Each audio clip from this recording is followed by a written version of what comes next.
ఎంతో ఆశ ఉంది నాయన, నేను స్తుతించాలని, ఆరాధించాలని, యెహోవా చేసిన ఉపకారంలో దేని మరొక సాక్ష్యం ఇచ్చి మహిమపరచాలని మీకెంతో రుణపడిన వారం ప్రభువా. ఈ పోయిన వారమంతయు నన్ను, మమ్మల్ని అందరినీ ప్రభు, మా కుటుంబాల్ని, పిల్లల్ని, సమాజాన్ని అంతటిని మీరు కాచి కాపాడినందుకు వందనాలు, స్తోత్రాలు. ఈ వారంలో మీరు చేసిన అద్భుతాలు బట్టి, ఆశ్చర్య కార్యాలను బట్టి, స్వస్థత క్రియలు బట్టి కూడా కృతజ్ఞతలు, స్తోత్రాలు చెల్లించుకుంటున్నాం. నువ్వు నిన్న, నేడు, నిరంతరమును ఒకే రీతిగా ఉన్న దేవుడు ప్రభువా. మా మధ్యలో కదలాడుతున్న విధానం కొరకు వందనాలు. మీ కనుసైకులు మమ్మల్ని ఉంచినందుకు వందనాలు నైనా. మాతో మీ ఆత్మను నడిపిస్తున్నందుకు స్తోత్రములు. ఒక కడవరి కాలంలో ఒక ప్రవక్తను పంపి ఆ ప్రవక్త ద్వారా వచ్చిచున్న వర్తమానం కొరకు స్తోత్రములు నాయనా. నిశ్చయంగా మమ్మల్ని జ్ఞాపం చేసుకోండి. బలహీనమైన ఘటాలని మీరు బలపరచండి నాయన. అస్వస్థత గురైన శరీరాలను స్వస్థపరచండి ప్రభువా. పాపికి రక్షణ ఇవ్వండి, రోగిని స్వస్థపరచండి. పడిపోయిన పునరుద్ధానం ఇచ్చి క్రీస్తు అనే బండి నిలబెట్టి ప్రభువా, ప్రత్యక్షత అభిషేకించి నీ యొక్క రాకడ కొరకు సిద్ధపరచమని మీకు అప్పగించుకుంటూ యేసుక్రీస్తు నామములో ప్రార్థిస్తున్నాము. ఆమేన్.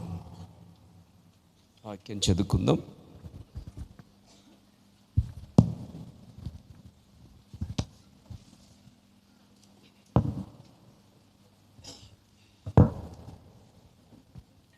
అపోస్తలుడైన పౌలు రాసినటువంటి కొరింథీయులకు రాసిన మొదటి పత్రిక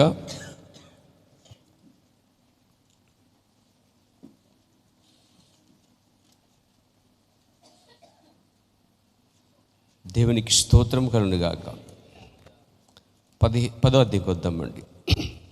10వ అధ్యాయము మొదట వచనం నుండి మనము 7 వరకు చదువుకుందాం. సహోదరులారా, ఈ సంగతి మీకు తెలియకుండా నాకు ఇష్టం లేదు. అదేదనగా, మన పితరులందరూ మేఘం క్రింద ఉండరి, వారందరూ సముద్రములో నడిచిపోయి, అందరూ మోషను బట్టి మేఘములోను సముద్రంలోను బాప్తిసం పొందురి. అందరూ ఆత్మ సంబంధమైన ఒకే ఆహారం భుజించిరి, అందరూ ఆత్మ సంబంధమైన ఒకే పానీయమును పానం చేసిరి. ఏలనగా తమ నెబడించిన ఆత్మసమైన బండలను త్రాగిరి. ఆ బండ క్రీస్తే. అయితే వారిలో ఎక్కువ మంది దేవునికి ఇష్టంగా ఉండకపోయారు గనుక అరణ్యములో సంహరింపబడిరి. వారు ఆశించిన ప్రకారము మనము చెడ్డవాటిని ఆశింపకున్నట్లు ఈ సంగతులు మనకు దృష్టాంతములుగా ఉన్నవి. జనులు తినుటకును, త్రాగుటకును, కూర్చుండి ఆడుటకును లేచిరి అని రాయబడినట్టు వారిలో కొందరు వల్లే మీరు విగ్రహాదుగులై ఉండకూడి. సరిపోదు. దేవుడి వాక్య భాగం దించుండు గాక. మనం ప్రార్థన చేసే ఇదివరకే కూర్చుండిపోయాడు. కూర్చున్న మీ అందరికీ ప్రభు రక్షణ యేసుక్రీస్తు నామములో మరొకసారి నా యొక్క వందనాలు తెలియజేస్తా ఉన్నాను. ప్రభు నామమున మహిమ కలుగుగాక. ఇది ఒకసారి అందరం కూడా చేతులు 2 పైకెత్తి ప్రభు స్తుతిద్దాం ఒకసారి. హల్లెలూయా, హల్లెలూయా. ఇంతే స్వరం అంటారా? ఇంకొంచెం ఉంటుందంట మనకి, అంతే ఉందంటారా? లాస్ట్ వాయిస్ అది. ఆఖరి వాయిస్ ఉంటుంది కదండి. ఎవరికైనా ఆఖరి వాయిస్ తెలుసు కదా? లౌడ్.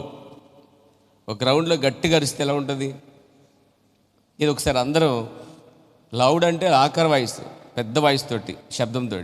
హల్లెలూయా, ఆమెను కాదు, ఆఖరి ఆ స్ట్రెంత్ ఉంటుంది కదా, ఆఖరి స్ట్రెంత్.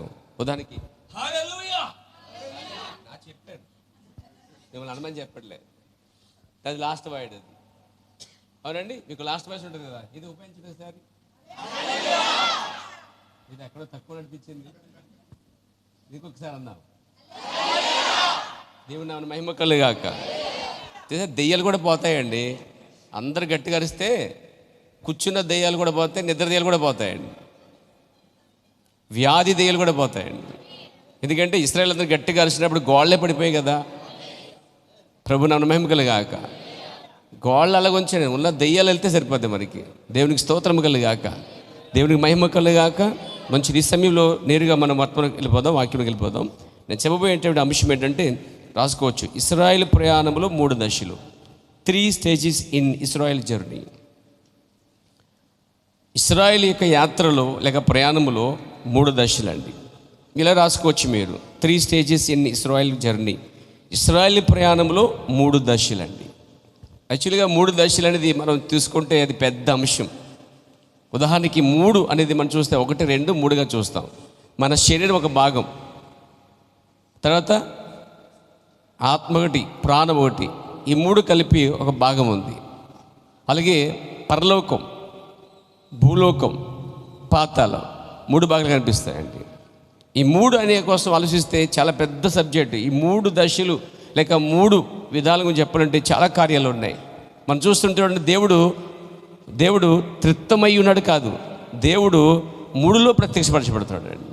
ఆయన తండ్రిగాను, కుమారుడిగాను, పరిశుద్ధాత్మగా ఆయన ప్రత్యక్షపరచుకుంటున్నాడు. 3 కాదు కానీ ఆయన 3 కార్యాలయాలు కనిపిస్తున్నాయి. ఇంకో విషయం జ్ఞాపం చేయండి మీకు, ఈ 3 అనే దాని మీద వారు ప్రత్యక్ష గుడారము, ఆవరణము, వారి ప్రత్యక్ష గుడారానికి ఆవరణము, పరిశుద్ధ స్థలము, అతి పరిశుద్ధ స్థలం కనిపిస్తుంది. అది కూడా 3 కనిపిస్తాయి. ఇంకో విషయం జ్ఞాపం చేసుకోవచ్చు మీరు, నోహ వాడికి 3 అంతస్తులు ఉన్నాయండి కాదా? నిజమండి, 3 అంతస్తులు ఉన్నాయండి. దేవుని దగ్గర మహిమకులు గాక. అలాగే మనం చూస్తుంటే ఇక్కడ చాలా సందర్భాల్లో ఒక మొక్క నాటితే అది 3 దశలుగా వస్తుంది అన్నమాట అండి. 3వ రోజు నుంచి అది మొక్కగా, అది చిన్నగా ఎదగడం ప్రారంభించబడుద్ది. దేవునికి స్తోత్రం కలుగాక. అలాగే మారు మనసు ఒక దశ, బాప్తిజం ఒక దశ, పరిశుద్ధాత్మ ఒక దశ. ఈ 3 విషయాలు కూడా మీరు మైండ్లో పెట్టుకోండి. మారు మనసు, బాప్తిజము, పరిశుద్ధాత్మ కోసము చాలా సందర్భాల్లో బైబిల్ కనిపిస్తుంది. ప్రారంభంలో మీరు బాప్తిమిచ్చి యోహాను వాక్యం చెప్పినప్పుడు మారు మనసు పొందండి అని మొదలుపెడతాడండి. యేసు ప్రభువు కూడా సువార్తను ప్రారంభించినప్పుడు ఆయన మారు మనసుతో ప్రారంభిస్తాడండి. అలాగే పెంతెకొస్తు పండుగ దినమున పేతురు గారు నిలబడి ప్రారంభించిన మొట్టమొదట అంశం ఏంటంటే మీరు మారు మనసు పొందండి. అలాగే యేసు ప్రభువు యోహాను సువార్తలో మరి 3:5 వచనములో ఒకడు కొత్తగా జన్మించుట, నీటి దొరగా జన్మించుట, 3వది ఆత్మములుగా జన్మించుట, ఈ 3 జరగకుండా పరలోకం పోడు అని కూడా చెప్పాడండి. అంటే ఇక్కడ 3 చాలా ప్రాముఖ్యంగా మనకి కనిపిస్తున్నాయండి. అలాగే ఇశ్రాయేలు యొక్క యాత్రలో 3 దశలు ఉన్నాయి. ఈ 3 దశల కోసం మనం చెప్పుకుందాం. ప్రభునామమున మహిమ కలుగును గాక. ఈరోజు నూతనంగా వచ్చిన వారిని దేవుడు దీవించును గాక. మరి ఎవరు వచ్చారో తెలియదు, కనిపిస్తున్నాయి కొంతమంది కొత్త వాళ్ళు వస్తున్నారు. ఓ దేవుడికి మహిమ కలుగును గాక. అంతకాదు, దేవుడు పాతోళ్ళని స్వస్థపరుస్తున్నాడు.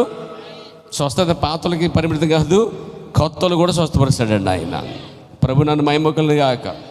ఇంకా దేవుడు స్వస్థపరుస్తూ తాను ఏమై ఉన్నాడో బయలుపరుచుకున్న దాన్ని బట్టి ప్రభుకు మరొకసారి మహిమ కలుగును గాక. దేవుడు వాక్యమే కాదండి, ఆయన ఏం చేస్తాడు, వాక్యమే కాదు స్వస్థత కూడా ఇస్తున్నాడండి ఆయన. యేసు ప్రభు దినాల్లో ఆయనకి 3 కార్యాలు చూస్తాం మనం. ఒకటి తెలుసా, ఆయన సేవ పరిచయంలో స్వస్థత ఒక కార్యం అండి ఆయన సేవలో. 2వది చూడండి, ప్రవచనం ఒక కార్యం కనిపిస్తుంది. 3వది వాక్యం బయలుపరచడానికి కనిపిస్తాడండి. 3 దశలు అనేవి చాలా ప్రాముఖ్యం. అసలు ప్రపంచమంతా రావడానికి 3 దశలు, 3 కనిపిస్తారు మనకి. యాము, అపేతు, షేము, హాము, అపేతు అనే 3 కనిపిస్తారు. ఆ 3 ద్వారానే ప్రపంచంలో 3 రకాల వారు ఉన్నారట. మొదటి రకం ఏంటంటే ఇశ్రాయేలు యూదులు అనబడేవారు. 2వది సమరీయులు, 3వది ఆన్యులండి.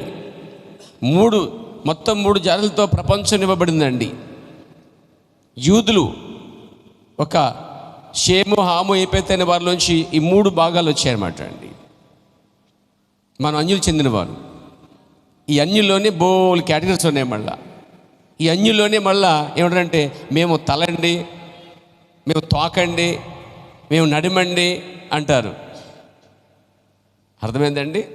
శూద్రులందరూ కిందోళ్ళని, అవండి బ్రాహ్మణులండి మధ్యోళ్ళని, సూర్యంశరాజులండి పైనని చెప్పుకుంటుంటారు పేర. కానీ తలైనా, నడిమైనా, తోకైనా అన్యులే. బైబిల్ దృష్టిలో వాళ్ళు ఎవరంటే అన్యులు. ఈ వర్గం అందులో మనం వచ్చాం.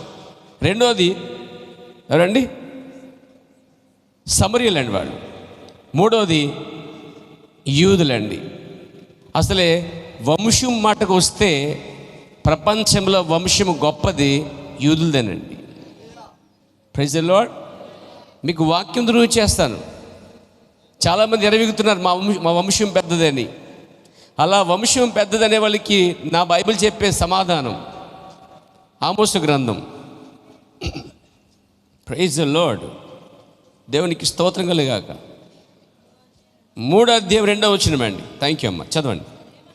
అదేమనగా, చూసారా, వినండి. భూమి మీద సకల వంశములోనూ మిమ్మల్ని మాత్రమే ఎరిగి ఉన్నాను. చూసారా, సకల వంశాల్లో ఏ వంశాన్ని ఎత్తుతున్నాడండి ఆయన? భూమి మీద ఉన్న సకల వంశాలు, ఎన్నో వంశాలు ఉన్నాయి భూమి మీద, రకరకాల వంశాలు ఉన్నాయి. అయినా కానీ బైబిల్ ఏం చెప్తుందంటే, ఎన్ని వంశములున్నా మిమ్మల్ని మాత్రమే ఎరిగి ఉన్నాను. దేవునికి స్తోత్రం కలగాక. అంటే ఎన్నో వంశములు ఉన్నాయండి భూమి మీద.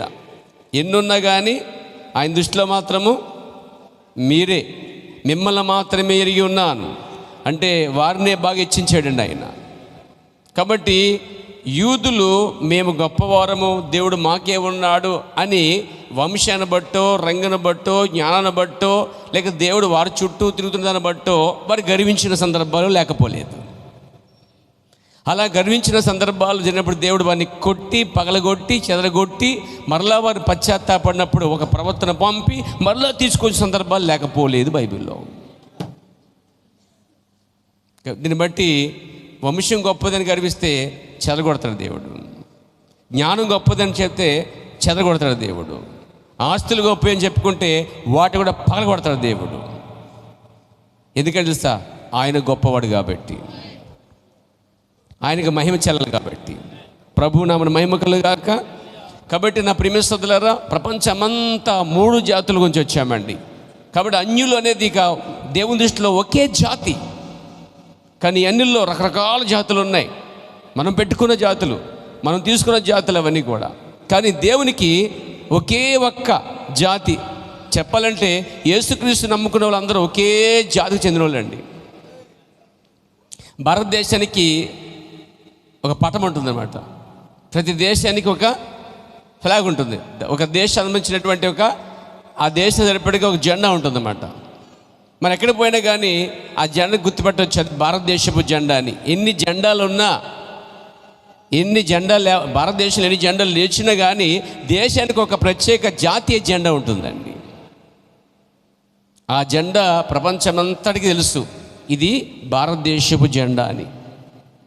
అలాగే అమెరికా దేశానికి ఒక జెండా ఉంటుంది, వాళ్ళు అమెరికన్లు అని గుర్తించడానికి. అలాగనే మనం ఒక జెండా కింద వస్తున్నాం. ఏ జెండా అంటే దేవుని యొక్క జెండా కింద వస్తున్నాం మనము. మీకు తెలుసా, దావీదు యొక్క నక్షత్రము ఇశ్రాయేలు జెండా కాదది, దేవుని జెండా. దేవుని నామమున మహిమ కలుగాక. నా ప్రియమైన సోదరులారా, గుర్తిస్తే ఇప్పుడు యేసుక్రీస్తు అనే ఆ యొక్క జెండా కిందకి మనం వస్తున్నామండి. దీనికి ఇంకా చిన్న పెద్ద భేదం లేదు, కుల మతం భేదం లేదు, జాతి పెద్ద భేదం లేదు.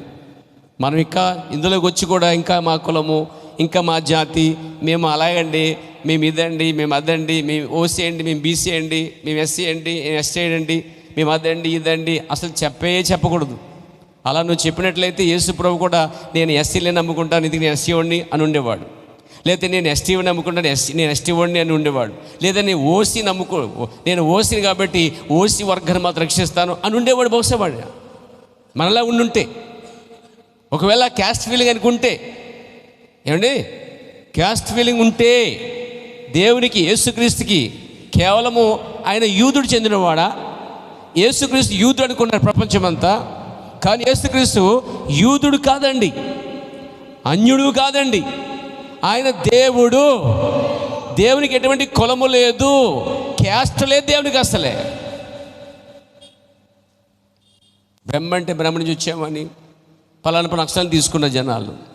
అలాగైతే దేవునికి చాలా క్యాస్ట్లు ఉండాలి. No no no no no. యెహోవా అందరికీ దేవుడండి, అందరి వాడండి ఆయన. ప్రభునామమున మహిమ కలుగాక.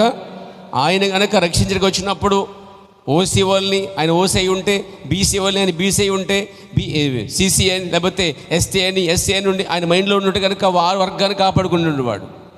రాజులు అన్నట్టు, ఏమండి, లేకపోతే రాణి అన్నట్టు, లేకపోతే రాజ్యాల్లో వెళ్ళినటువంటి వారు అందరూ కూడా ఏమైనా వారి వర్గాలను చూసుకునేవారు. కానీ అలా చేయలేదండి ఆయన. ఆయన పాపులకు రక్షకుడుగా పిలువబడ్డాడు. మళ్ళీ ఈ పాపుల్లో క్యాస్ట్ లేవేక, ఒకటే క్యాస్ట్, పాపి క్యాస్ట్. ఈ పాపి అందరికీ ఒకే రక్షకుడు వచ్చాడండి. ఆయన మొత్తం అందరిని విమోచించగలిగాడు. అందుకే ఆయన దేవుడు అనబడ్డాడండి. దేవుడు నన్ను మహిమ కలుగునుగాక, స్తుతి కలుగునుగాక. కాబట్టి ఈరోజు మనుషులు దేవుని తయారు చేసుకున్నారండి. రాముడు దేవుడు కాదు, రాముడు ఒక రాజు అయి ఉన్నాడు. సీత ఒక రాణి ఉంది, దేవత కాదు, వాళ్ళ బానిస. ఒక ఎవరైనా ఆయన ఒక నమ్మిన బంటు అతడు, అంత మాత్రాన అతడు దేవుడు కాదు. కానీ ప్రపంచం నమ్ముతుందండి. రేపొద్దున్న ఏండి ఎవరన్నా మేలు చేస్తే చేశారు చాలామంది. వైఎస్ఆర్ రాజశేఖర రెడ్డి చేసిన మేలుకి గుడి కట్టారు ఆయన కప్పలండి. ఆయన దేవుడిగా ఆరాధిస్తున్నారు. ఈ ప్రపంచం ఎలా ఉందంటే ఎవరికైనా మేలు చేస్తే, ఎవరికైనా ప్రాణం పోస్తే, లేదా ఎవరికైనా వైద్యం చేస్తే వారు దేవుళ్ళు అంటారు. అంతేందుకు బట్టలు కొనుక్కునే షాప్లో కూడా మీరు మా దేవుళ్ళు అంటారు వాళ్ళు. లేదా కస్టమర్లు మా దేవుళ్ళు అంటలేదు వాళ్ళు. ఏమండి, ప్రతి కంపెనీకి వచ్చే కస్టమర్లు అందరూ దేవుళ్ళేనండి. అయితే ప్రపంచంలో మనుషులందరూ దేవుళ్ళుగా మారిపోయినా ఆరాధింపదగిన వాడు ఒక్కడే ఉంటాడు. మోషే దేవుడిగా ఉన్నాడు అహరోనుకి, మీరు కాదని చెప్పలేరు. ఫరో దేవుడిగా ఉన్నాడు ఆ రాజ్యానికి, మీరు కాదని చెప్పలేరు. కాబట్టి నేను మీరు మనందరూ దేవుళ్ళమే. బట్ ఆరాధింపదగిన వారమైతే కాదు, పూజింపదగిన వారమైతే కాదు. ఒకే ఒక్కడు, ఏ పాపము లేకున్నవాడు, పాపాలు పరిహరించినవాడు, పాపానికి అతీతుడిగా నివసించినవాడు, కామ కోద మతమత్సరము లేనివాడు దేవుడు అనబడ్డాడండి. మనకు అవన్నీ ఉన్నాయి, అయినా మనం దేవుళ్ళని పిలిపించుకుంటున్నారు కొంతమంది. మీకు తెలుసా, వాక్యం ఎవరికి వస్తుందో వారు దైవములు అని కూడా రాయబడిందండి, ఉంది వాక్యములో. ఇప్పుడు విలన్ కూడా దేవుడే, బట్ ఆరాధింపదగిన వాడు కాడు. బట్టల షాపులు మీరు దేవుళ్ళు అన్నంత మాత్రాన ఆయన దేవుడు అంటే పోయిందా? కానీ ఆరాధింపదగిన వాడు కాదు విలన్. ఆరాధింపదగిన వాడు కాదు మోషే, ఆరాధింపని వారు కాదు ప్రవక్తలు, ఋషులు, బాబాలు, వీళ్ళందరూ కూడా. కానీ వారు ఆరాధించబడతా ఉన్నారు. కానీ ఆరాధనీయుడు ఒక్కడే ఉంటాడండి. ఆయన సింహాసనం మీద కూర్చున్నప్పుడు అక్కడ పెద్దలు, కెరేబులు, సెరేబులు, సకల దూతలు ఒక్కనికే ఆరాధన చేస్తున్నారు. అంటే ఎంతమంది దేవుళ్ళుగా పిలబడుతున్నా కానీ, రాజుకున్న వాళ్ళు దేవుళ్ళుగా పిల్లప్పటికీ, రాణి దేవతలుగా పిల్లప్పటికీ, అందరికీ దేవుళ్ళుగా ఉన్నప్పటికీ అందరికీ పైన దేవుడు ఉన్నాడు. ఆయన మహాదేవుడై ఉన్నాడు. ఆయనకి మాత్రమే సకల స్తుతులు స్తోత్రాలు కలుగునుగాక. ఆయనే అర్హుడు, ఆయనే పూజార్హుడు. ఆయన నామం ఉదయకాలం మొదలుకొని సాయంకాలం వరకు ఆరాధింపదగినది, పూజింపదగినది. రెవరెండ్ అన్న మాటకి ఆయనగా వర్తిస్తుందండి. రెవరెండ్ అనగా పూజనీయుడండి ఆయన. ప్రభునామమున మహిమకలుగాక. కాబట్టి ఈ యొక్క పాపంతో జన్మించిన వారికి ఎంత ఘనత మహిమలు పొందుకుంటే మరి ఆయన ఎంత మహిమ పొందుకోవాలి, పాపం లేకున్నవాడు. కాబట్టి ఆయనకి దేవుడు అనగా మనం చూస్తున్నాం ఆరాధింపదగిన వాడు. కాబట్టి ఇక్కడ ఆరాధింపబడేటువంటి దేవుళ్ళు అయితే లోకంలో చాలామంది ఉన్నారండి. అందుకని బైబిల్ చెప్తుంది మనకు లోకంలో దేవతలను దేవుళ్ళు అనబడి ఉన్నాను, మనకు దేవుడు ఒక్కడే ఉన్నాడు అంటాడని పేరు. కాబట్టి క్రైస్తులకి ఒక్కడ దేవుడే కాదండి, ప్రపంచానికే దేవుడు ఒక్కడు. నేను చెప్పేది క్రైస్తులకి యేసుక్రీస్తు మాత్రమే దేవుడు కాదండి. యేసుక్రీస్తు అన్యులకిని యూదులకిని దేవుడై ఉన్నాడని చాలా బైబిల్ చెప్తుందండి. యేసుక్రీస్తు ఒక మతానికి చెందినవాడు కాదు. యేసుక్రీస్తు ఒక వర్గానికి దేవుడు కాదు. యేసుక్రీస్తు ఒక ఎస్టీ ఎస్సీ వాళ్ళకో లేదా బీసీ వాళ్ళకు నమ్ముకుంటే కన్వర్ట్ అయితే వారికో దేవుడు కాదండి. ఆయన ప్రపంచానికి దేవుడు, పాపం లేనివాడు దేవుడు. ప్రభు నన్ను మహిమకులుగాక. ఒక మాట చెప్పాలంటే విమర్శించకూడదు కానీ, చేతకి జింక నచ్చిందంట, మాయలేడి ఎవరు వెళ్ళారట, రాముడు వెళ్ళాడట. అది నా దేవుడైతే అక్కడ ఆగు అని చెప్పుండేవాడు. లేదా నా దేవుడు సృష్టించగలడు, ఈజ్ ద క్రియేటర్. మరి ఆయన క్రియేటర్ అయితే చేయాలి కదా పని, లేదు. తర్వాత సీతను కాపాడడానికి సముద్రం వరద కట్టాడండి. కానీ నా దేవుడు సముద్రాన్ని పాయలు చేశాడు. ఏ గొప్పవాడు, ఎవరు గొప్పవాడు? దేవునికి స్తోత్రం కలిగాక. స్వస్థత కోసం, సంజీవిని కోసం పర్వతం తీసుకొచ్చాడు ఆయన. కానీ నా దేవుడు నిలబడి కుమారి నీ విశ్వాసము నిన్ను స్వస్థపరిచింది అన్నాడండి. Praise God. మనుషులు పెట్టుకున్న దేవుళ్ళు ఏనుగు పట్టుకొచ్చి తలక పట్టుకుని తగిలించారు. కానీ నా దేవుడు అక్కడ చెవిని తీసుకొచ్చి, అది ఎవరి చెవి కాదు, ఏ చెవి అయితే ఆ చెవిని బలాతకలిగాడండి. డాక్టర్లు కనీసం ఆపరేషన్ చేసేటప్పుడు నీ శరీరంలో బాగానే తీసి చెమడాన్ని తీసి పక్కడేస్తుంటే ఈయన వెళ్ళి సంబంధం తీసుకొచ్చి నీ తగలకి దగ్గర పెట్టాడటండి. ఎంత మూఢనమ్మకాలంటే అవి, ఎంత గుడ్డు నమ్మకాలంటే అవి విమర్శించలేదు. కానీ వాస్తవాలు ఇవన్నీ కూడా పేరా, ఇవి నిజాలు ఇవన్నీ కూడా. కాబట్టి ప్రజలు తెలుసుకోవాలి ఒక రోజున. అయితే దేని మహకును బట్టి మనం అన్ని దాటి వచ్చాం. దేవునికి స్తోత్రం కలుగాక. హిందూ దేశాన్ని సృష్టించింది యేసుక్రీస్తు వారే కాదని చెప్పలేరు. ఎందుకంటే దేవుడు భూమి ఆకాశంలోనూ సృష్టించేను అని ఉంది. ఆ దేవుడు ఎవరు? యెహోవా. ఆ యెహోవా యేసుగా ప్రత్యక్షపరచబడ్డాడు. కాబట్టి ఈ భూమిని, సృష్టిని, సమస్తం సృష్టించిన వాడండి ఆయన. కాబట్టి మూర్ఖులు, దయ్యపు ఆత్మగల వారు చెప్పాలంటే ఈ లూసిఫరు వాళ్ళు ఏం చేశారు? అభిషేకించి లోకాన్ని విడిచిపెట్టాడండి యుద్ధం చేయడానికి. కానీ మనం అందరం కూడా యుద్ధంలో ఉన్నాం తెలుసా? మనం ఆత్మీయ యుద్ధంలో ఉన్నామండి. కత్తు డాలు లేని ఒక యుద్ధము కొత్త నిబంధనలో జరుగుతుందండి. ఇది ఆత్మసమైన యుద్ధం అండి. ఇది ఊహించలేదు కార్యాన్ని. ఇదంతా కూడా ఇది ఇక్కడ ఉండే ఆ గ్రౌండ్లో యుద్ధం చేస్తున్నాం మనందరూ కూడా. ప్రభు నామమున మహిమ కలుగాక. సరే, మంచిది, ముందుకెళ్దాం. పేర చూడండి, ఇశ్రాయేలే దేవుడు ఎన్నుకున్న ప్రజలండి. కానీ ఇశ్రాయేలు గర్వించినప్పుడు దేవుడు ఆ ప్రజల్ని ప్రపంచమంతా తరిమి కొట్టేశాడు.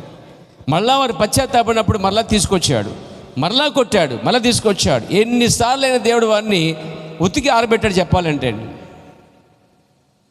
మరి క్రైస్తవులు ఏం చేస్తారు? దేవుడు కృపగలవాడు, దయగలవాడు అంటున్నాం. కానీ అదే దేవుడు క్రైస్తవులు కూడా తేడా ఇక్కడ వంకరగుంట కనుక ఏం చేస్తాడంటే, ఏమండి ఏం చేస్తాడు? ఉతికి ఆరేస్తాడు. సాకలవాడి సబ్బు వంటి వాడండి ఆయన. సబ్బుతో శుభ్రం కడిగేస్తాడు. సుత్తుతో నువ్వు వంకర పోయేదా కొడతాడండి ఆయన. ఇశ్రాయేలుకి ఏదైతే చేశాడో అదే దేవుడు కొత్త నిబంధనలో కూడా సంఘానికి చేస్తాడండి. అందుకే దేవుడు అంటే కాస్త భయం కలిగి ఉండాలి, భక్తి కలిగి ఉండాలి. ఏమండి, కాస్త చర్చ అనగా భయము, ఆరాధనగా భయము, స్తుతనగా భయము. అయ్యో నేను దేవుణ్ణి ఆరాధించడం కోల్పోతున్నానే, పాటలు కోల్పోతున్నానే, ప్రార్థన కోల్పోతున్నానే అని చెప్పి భయంతో రావాలండి. ప్రభు నామమున మహిమ కలుగాక, స్తుతి కలుగును గాక. అలాంటి దేవుణ్ణి ఇశ్రాయేలు ఆరాధిస్తున్నారండి. ఇశ్రాయేలు దశలో 3 దశల్లో మనకు పాఠం ఉంది ఇక్కడ. దాని వద్దకు వద్దాం మనం. చూడండి, ఇశ్రాయేలు ప్రయాణంలో 3 దశలు. ఇశ్రాయేలు ఎవరు? అసలు పేరు ఎలా వచ్చింది? ఇది యాకోబు నుంచి వచ్చిందండి. యాకోబు నుంచి ఇశ్రాయేలుగా వచ్చింది అది.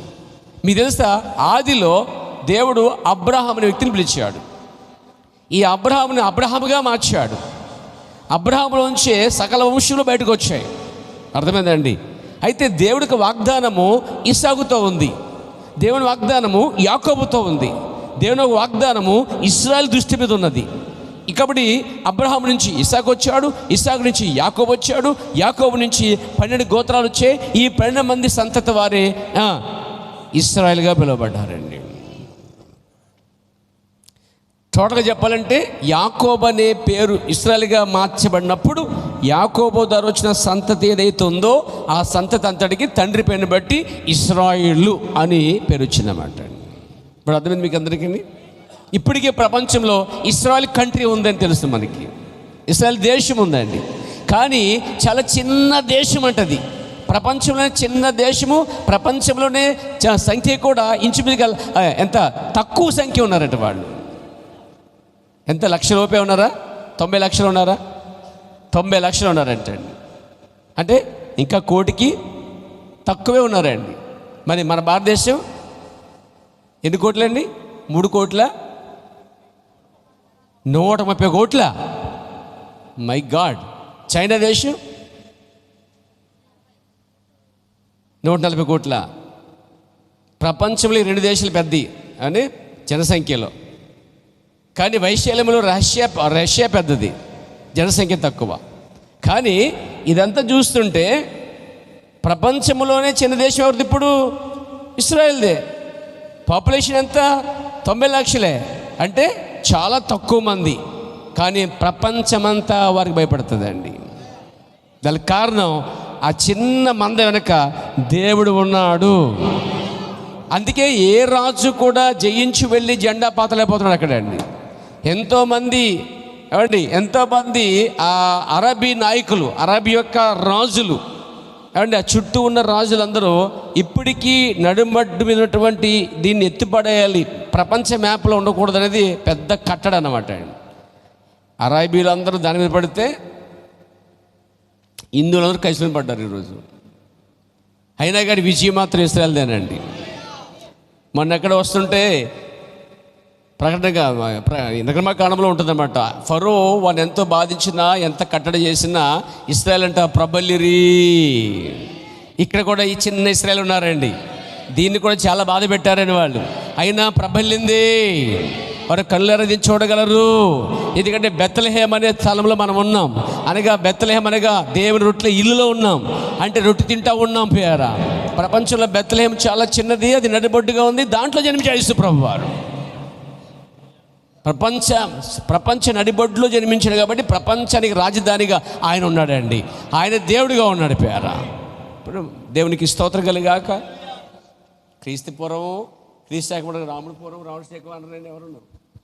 అంత గొప్పతనం ఉంది దీనికి. దేవునికి మహిమ కలుగును గాక, స్తుతి కలుగును గాక. చెప్పచ్చా హల్లెలూయా. కాబట్టి ఇక్కడ ఇశ్రాయేలు ప్రజల గురించి ఆలోచిస్తున్నాం. ఇశ్రాయేలు యాకోబు నుంచి వచ్చారు. ఆమేన్. యాకోబు నుంచి వచ్చిన ఇశ్రాయేలుగా వారు ముద్రించబడ్డారు. 12 మంది ద్వారా వచ్చిన సంతతి వారు 70 మంది అయ్యారు. మొదట ఆ 70 మంది నుంచి ఐగుప్తుకి వెళ్ళారు. ఐగుప్తు నుంచి 20 లక్షల మందిగా అయ్యారండి. మన ప్రవక్త కోటేషన్ ప్రకారంగా 20 లక్షల మంది అనేవాళ్ళు. 20 లక్షల మంది ఇశ్రాయేలు ఐగుప్తుల నుంచి బయటకు వస్తున్నారు. ఇప్పుడు ఆ ఇశ్రాయేల్ని ఉద్దేశించి మనం మాట్లాడుకోబోతున్నాం. ఇశ్రాయేల్ ఎప్పుడు కూడా దేవుని ప్రజలే. ఎప్పుడు కూడా వారు బాధించినా, శోధించినా, ఏం చేసినా దేవుడు వారు విడిచిపెట్టట్లేదండి. వై? ఎందుకని? ఈ కాల ప్రవక్త అన్నాడు, దేవుడు వారికి వాగ్దానం చేశాడట. వాగ్దానం చేసిన వాడు, వాగ్దానం చేసింది ఇశ్రాయేలు ప్రజల పిల్లలకు కలదండి. తండ్రి అయిన మూల పురుషుడు అబ్రహాముకు చేశాడు వాగ్దానం. ఏమని? నిశ్చయముగా నీ సంతతిని వారిని ఆ దేశము చేర్చేదని ఒట్టి పెట్టుకుని ఆయన వాగ్దానం చేశాడు. కాబట్టి అబ్రహాముకి మాట ఇచ్చాడు గనుక అబ్రహాం పిల్లలు, మునుమనములు, మనమనములు, అనుమనములు బాధించినా కానీ ఆయన ఎందుకు సహించాడంటే ఆయన ఇచ్చిన వాగ్దానం కొరకండి. ఎందుకంటే అబ్రహామే దాన్ని నమ్మాడు కాబట్టి. తర్వాత సంతతో నమ్మపోయాడు కానీ దేవుడు అబ్రహాం ఇచ్చిన వాగ్దానం బట్టి వారు అరణ్యంలో శోధించారు, బాధించారు, ఎన్నో రకరకాల మాట్లాడినారు. అయినా ఆయన పట్టించుకోలే. కారణం తెలుసా? వాగ్దానం బట్టండి. ఆ వాగ్దానాన్ని కూడా వారు నిరాకరించారు చూడండి. అప్పుడు వారు కోల్పోయారండి. మీరు మైండ్లో పెట్టుకోవాలి. మిగతా ఎన్ని కార్యక్రమం చేసినా దేవుడు సహించాడు, ఊరుకున్నాడు. కానీ ఏ వాగ్దాన దేశమే తీస్తానని చెప్పాడో ఆ పాలు తెలుగు ప్రపంచ దేశాన్ని వీళ్ళు చాలా తక్కువగా చూశారు, నీచంగా చూశారు. దాని పట్ల వారికి ఎటువంటి శ్రద్ధ, ఆసక్తి కోల్పోయారండి వాళ్ళు. అప్పుడు అనుకోండి దేవుడు వీళ్ళకి కాదది, వీళ్ళ సంతతి వారికి అని చెప్పి అరణ్యమందు ఆ చనిపోయిన తర్వాత వారికి పుట్టిన పిల్లలకి ఆ దేశం ఇచ్చాడండి ఆయన. బట్ వాగ్దానం అయితే అబ్రహాం సంతతి వారికి ఇచ్చేసాడండి ఆయన. దీన్ని బట్టి చూస్తే మరి వాగ్దానం అనేది దేవుడు ఇచ్చినప్పుడు తోచా తప్పగా. అందుకే మనమంట పరిస్థితులు ఎటు వచ్చినా కానీ అంటే మనం వాగ్దానం వైపే చూడాలంటాడండి. ఈ కాల ప్రవక్త అంటాడు, పరిస్థితులు ఎలాగోన్నా మీరు వాగ్దానం వైపే చూడండి. మన చుట్టూ పరిస్థితులు భయంకరంగా ఉంటాయి. వ్యాధులు, బాధలు, సమస్యలు, అప్పులు, నిందలు, అవమానాలు, జీవితం యొక్క సాడ్ లైఫ్లు, జీవితం జరుగుతుంది. ఇబ్బందులు, పక్కవారు, పొరుగువారు పడుతున్న నిందలు, అవమానాలు నానా రకాలుగా ఉంటాయి. మనం అంటే పడినవారు ఉంటారు. ఇలా రకరకాల పరిస్థితులు ఉంటాయి. అయినా కానీ ప్రియమైన సోదరులారా ధైర్యంగా ఉండండి. వాటి వైపు చూడకండి. వారు ఏం చెప్పుకున్నారో విని వదిలిపెట్టేసేయండి. వీరేమనుకున్నారో పక్కన పడేయండి. వారు ఏం చేస్తున్నారు, యుద్ధం చేస్తున్నారు, చేయనివ్వండి. కానీ ఒకటి మాత్రం, ఈ పరిస్థితుల వైపు చూడొద్దు, కానీ వాగ్దానం వైపు చూడండి.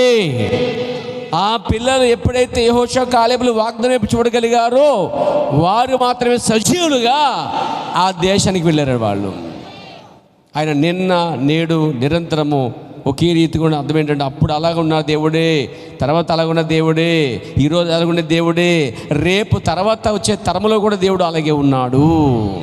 అలాంటి దేవుని కలిగి ఉన్నాం మనం.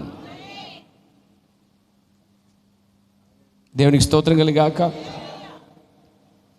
అనుకున్న వాళ్ళు వాక్యం వింటలేదు మీరు. దేవునికి స్తోత్రం కలిగాక. హల్లెలూయా. మీరు వాక్యం ఉండక వచ్చే వాక్యం వినండి, మాట్లాడుకోకండి. మాట్లాడుకునే ప్లేస్ కాదు ఇది, వాక్యమేనే ప్లేస్ ఇది. వైద్యం చేస్తున్నప్పుడు సైలెంట్గా ఉండాలి. అందుకే మొత్తి చెత్తరాలు నోరు వేసుకోండి లబలబల అంట కాబట్టి మొత్తి ఇచ్చేస్తారు. దేవునికి స్తోత్రం కలిగాక. నేనేం మొత్తి ఇవ్వలేను కానీ ఒక ప్రేమతో చెప్తాను, అలా ఉండొద్దు అంటున్నాను అంతే. అర్థం చేసుకుంటే ఉండండి. దేవునికి స్తోత్రం కలిగాక. వినేవాళ్ళకి ఏమండి, వింటున్న వారికి చెప్పేవాడికి ఆటంగా ఉండక మాత్రం ప్రయత్నించకండి ఎప్పుడు కూడా. ఆ విధంగా సంఘానికి వచ్చి ఇబ్బంది పెట్టొద్దు. సంఘానికి వస్తే నీకు మేలు రావాలి, పక్కోడికి నీకు మధ్య ఇటువంటి భేదం రాకూడదు, నువ్వు వినేవాడికి డిస్టర్బెన్స్ ఉండకూడదు. ఇది మైండ్లో పెట్టుకోవాలి. దేవునికి స్తోత్రం కలిగాక.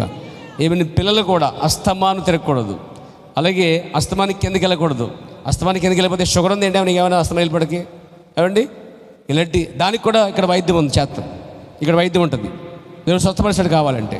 నమ్మకం నీకుంటే షుగర్ కూడా పోగొడతాడు దేవుడు, క్యాన్సర్ పోగొడతాడు దేవుడు. నమ్మకం నీకుంటే ఏ వ్యాధి అయినా బాగు చేస్తాడు ఆయన.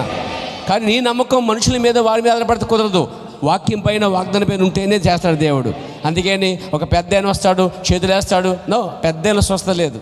ఒక పొట్టైన వస్తాడు స్వస్థత లేదు. పొడిగైన వస్తాడు, పొడుగు పొట్టి లావు ఎరుపు నలుపు దేశాన్ని బట్టి స్వస్థత రాదండి. స్వస్థత విశ్వాసాన్ని బట్టి వస్తుందని నమ్ముతున్నది పేర. అది నీలో క్రియ జరిగేదాకా, అలాంటి మార్పు వచ్చేదాకా దేవుని పట్ల ఏ కార్యాలు చేయలేడండి. మనం ఎప్పుడు కూడా స్వస్థత విషయంలో తెల్లైన వస్తున్నాడు, మా చర్చిలోకి తెల్లైన వస్తున్నాడు కాబట్టి ఆయన దగ్గర స్వస్థ ఉంటుంది. నల్లైన వస్తున్నాడు, నల్ల అయినా స్వస్థ వస్తుంది. నిజంగా నల్లైన వస్తున్నాడు మన మధ్యకి. ఇప్పుడు ఎరుపు నలుపు దేశ భేదాలను బట్టి, రంగును బట్టి, స్పీకర్ను బట్టి స్వస్థతలు రావండి. స్వస్థత యేసుక్రీస్తు నుంచి వస్తుంది. సాక్షాత్ విలియం దగ్గరికి వచ్చిన వ్యక్తి కూడా నువ్వు ప్రార్థన చేస్తే నాకు స్వస్థత వస్తుంది, నువ్వే స్వస్థపరిచేవాడు కాబట్టి నువ్వు చేయంటే అన్నాడు. నేను కాదు, ఈయన స్వస్థపరచలేను, యేసు స్వస్థపరుస్తాడు, నువ్వు నమ్మితే మాత్రము జరిగిద్ది, నేనైతే కనుక చేయలేని చెప్పినప్పుడు అయితే ఆయన ఎవరు యేసు తెలియదు అని వెళ్ళిపోయింది ఆమె. వాళ్ళ విశ్వాసం మనుషుల మీద ఉంటే అలా ఉంటుంది బేరా. నేనేం చెప్తాను సంఘానికి, ఎవరు వచ్చినా రాకపోయినా మనిషిని బట్టి కాదు, కానీ నీ లోపల ఫిక్స్ అవ్వాల్సింది ఏంటంటే వాగ్దాన వాక్యాన్ని బట్టి అతడు పొందిన దెబ్బల వలన స్వస్థతని నువ్వు ఎప్పుడైతే నమ్మి విశ్వాసం ఉంటావో కార్యం చేస్తాడు దేవుడు. మీరు తెలుసా ఒక విషయం చెప్పను, విలియం బ్రాన్హామ్ మీటింగ్కి ఒక బస్సులో వెళ్తున్నారండి. ఒక చిన్న పిల్లోడు బాగా బలహీనపరచబడతాడు. ఆ టైంలో పక్కన కూర్చున్న సహోదరితో పరిశుద్ధాత్మ ఉంటుంది, వెళ్ళి ప్రార్థన చేయంటుందండి. ఆమె అంటుంది దేవుని ఆత్మతో, అయ్యా ప్రభువా అదేంటి, మేము కలిసి విలియం బ్రాన్హామ్ కూటమికి వెళ్తున్నాము, ఆల్రెడీ వాళ్ళ విశ్వాసం అంతా విలియం బ్రాన్హామ్ మీద ఉంది, ఇప్పుడు ఎట్లా చేస్తాను ప్రార్థన అంటే దేవుడు మళ్ళీ గద్దించి వెళ్ళి మాట్లాడని చెప్పినప్పుడు ఆమె వెళ్ళి, అమ్మ నాకెందుకో ప్రార్థన చేయమని ప్రేరేపిస్తున్నాడు, మీరు అక్కడ విలియం బ్రాన్హామ్ దగ్గరికి మీటింగ్కి వెళ్తున్నారు, నేను అక్కడికి వస్తున్నాను, కానీ ఇక్కడ మాత్రం ప్రార్థన చేయమని చిన్న ప్రేరణ వస్తుందమ్మా, ప్రార్థన చేస్తానమ్మా అని చేసి ప్రార్థన చేస్తే స్వస్థ వచ్చిందండి. ఏమంటారు దానికి? ఏమంటారు దానికి? ప్రభు నాన్న మహిమ కలిగాక. నేను నమ్ముచ్చినది ఏంటి, మీరు నమ్ముచ్చినది ఏంటి, అసలే మీరేం కలిగి ఉన్నారు అసలే? దేవునికి స్తోత్రం కలిగాక. ఒకరోజు విలియం బ్రాన్హామ్ అనే వ్యక్తి చూడండి ఊరికి దూరంగా ఉన్నాడు. ఆ రోజు ఒక సంఘం వాడికి వెళ్ళి ప్రార్థన చేస్తుంది. ఆ సంఘంలో ప్రేరేపించబడుతున్న వారు ఏంటంటే అక్కడ ఒక మనిషి చనిపోయాడు అక్కడ. అప్పుడు పరిశుద్ధాత్మ చెప్తుంది వెళ్ళి ఆ శవం చుట్టూ చేరి ప్రార్థన చేయమని చెప్పింది. విలియం బ్రాన్హామ్ లేడు అక్కడ. అర్థమైందండి? వారు విశ్వాసం తెలియ ప్రార్థన చేశారండి. ఆ బాప్టిస్ట్ సహోదరి బ్రతికిందని అన్నాడు ప్రవక్త. చూసారా, దేవుడు సంఘముతో కలుగుతున్నాడు. 2-3 చోట దేవుడు ఉన్నాడు. విశ్వాసంతో ప్రార్థన చేయండి, విశ్వాసంతో వేడుకోండి. ఇప్పటికే దేవుడు కార్యం చేస్తున్నాడు, కాస్త బలం తెచ్చుకోండి. దేవుడు పైకి లేవనెత్తుతాడు. దేవుడు ఆత్మలను విమోచిస్తాడండి. కొత్త మంది తీసుకొస్తాడు దేవుడు, వారితో మాట్లాడతాడు దేవుడు. ఒక ఎర్రవలే స్వస్థత చాలా సంఘానికి అవసరమండి. సేవాభివృద్ధికి స్వస్థత చాలా అవసరం పోయారా. దాని యొద్ద విశ్వాసం మీకు స్థిరంగా ఉండాలండి. అందుకే వాళ్ళు వస్తారు, వీళ్ళు వస్తారు, వాళ్ళు వస్తారు. వ్యక్తిని బట్టి ఎప్పుడైనా వచ్చావా నీకు స్వస్థత రాదండి. నెవర్. విశ్వాసాన్ని బట్టండి. దేవునికి స్తోత్రం కలుగాక. ఆమె చెప్తారా? నా ప్రియమైన సోదరులారా వినండి. అక్కడ మోషే స్వయంగా ఉన్నాడు, కానీ దేవుడు చెప్పాడు ఆ పర్వతం పైన ఒక ఇత్తడి సర్పం చేయించి అన్నాడు. కానీ అదే మోషే 3,000 మందికి 20 లక్షల మందికి స్వస్థపరిచిన సందర్భాలు ఉన్నాయి. ప్రవక్త అన్నాడు ఆ అరణ్యంలో ఆ జనమంతా వచ్చినప్పుడు, అయ్యా మాకు అస్వస్థత ఉన్నది, మాకు మెడిసిన్ కావాలి, మందు కావాలంటే ఆయన అంట ఒక్క వాగ్దానానికి నీసి స్వస్థపరిచేవో నేనే అని సీట్ రాసి ఇచ్చాడని విలియమని బోధిస్తున్నాడు వర్తమానంలో. పోయారా 20 లక్షల మందికి ఒకటే మందు, ఒకటే మాత్ర, స్వస్థపరిచేవాను నేనే. అందుకే వారు ఏ రోగం లేకుండా వచ్చేసారండి. వాళ్ళు అరణ్యం రోగాలతో చనిపోలేదండి. ఏ వ్యాధులు వారి మధ్య లేవు, క్యాన్సర్లు ఎవరి మధ్య, షుగర్లు ఎవరి మధ్య, ఎటువంటి బలహీనత లేదు అసలే. ఎందుకంటే వారి విశ్వాసం వాగ్దానం మీద ఉంచినప్పుడల్లా జరిగిన కార్యాలు. వారు తప్పు చేసినప్పుడు మాత్రమే దేవుడు మొత్తాడు తప్ప వారికి రోగాలు అయితే రాలేదు. పేరా పాపము ద్వారా రోగం తెచ్చుకున్నారు తప్ప దేవుడు వాటిని వెళ్ళగొట్టడానికి పర్వతం మీద ఒకటి పెట్టాడు. అక్కడ నిదానించి దాని వైపు చూడన్నాడండి. అందుకే నేను మోషే మేము దాని వైపు చూడం, నువ్వే కదా నాయకుడివి అని మోషే వైపు చూడలేదు వాళ్ళు. ఈరోజు మనం నాయకుడి వైపు చూడటం కాదు, ఎవరో ఒక నాయకుడు, ఎవరో ఒక పెద్ద వ్యక్తి వైపు చూడటం కాదు, అసలు అలవాటే చేసుకోవద్దు. క్రీస్తు యేసు వైపు చూడండి.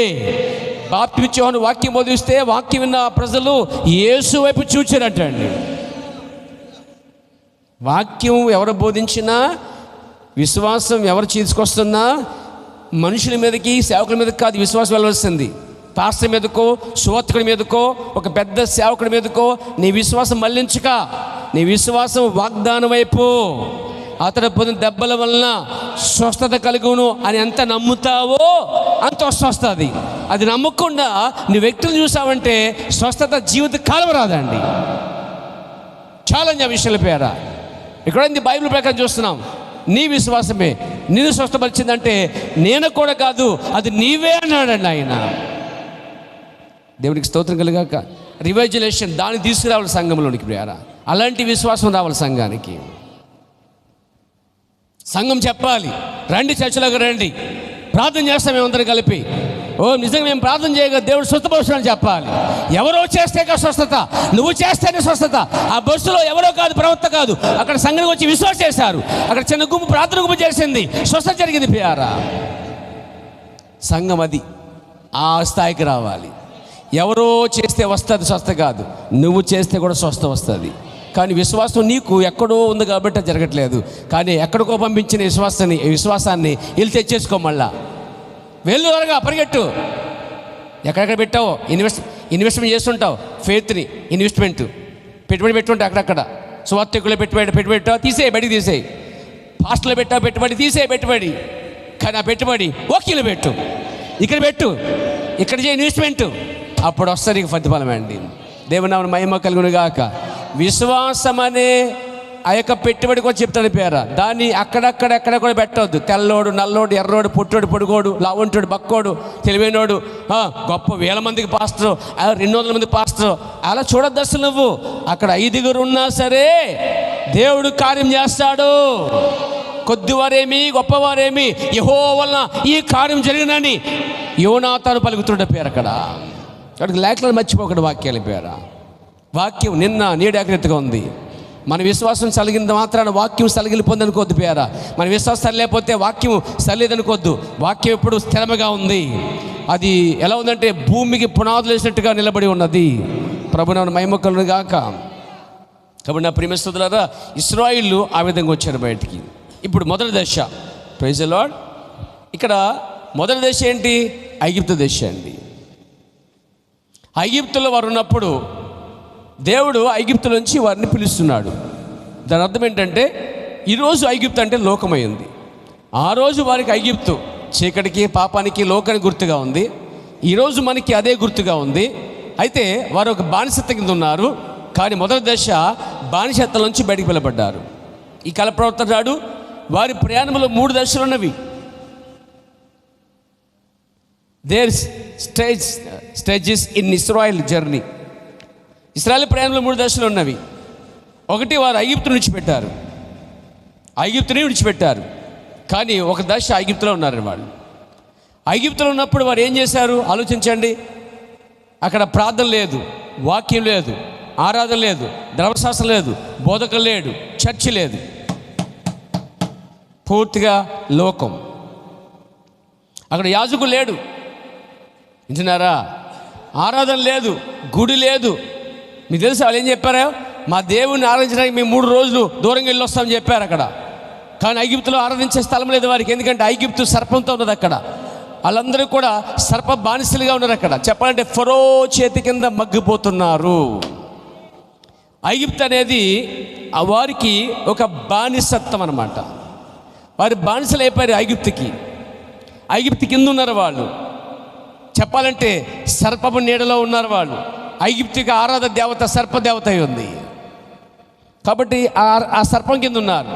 సర్పం అంటే కలపవుతున్నాడు. సర్పం పాపానికి సాదృశ్యము. కాబట్టి వారు సర్పం అనే ఆ భయంకర పాపములోనే, చీకటిలోనే ఉన్నారు.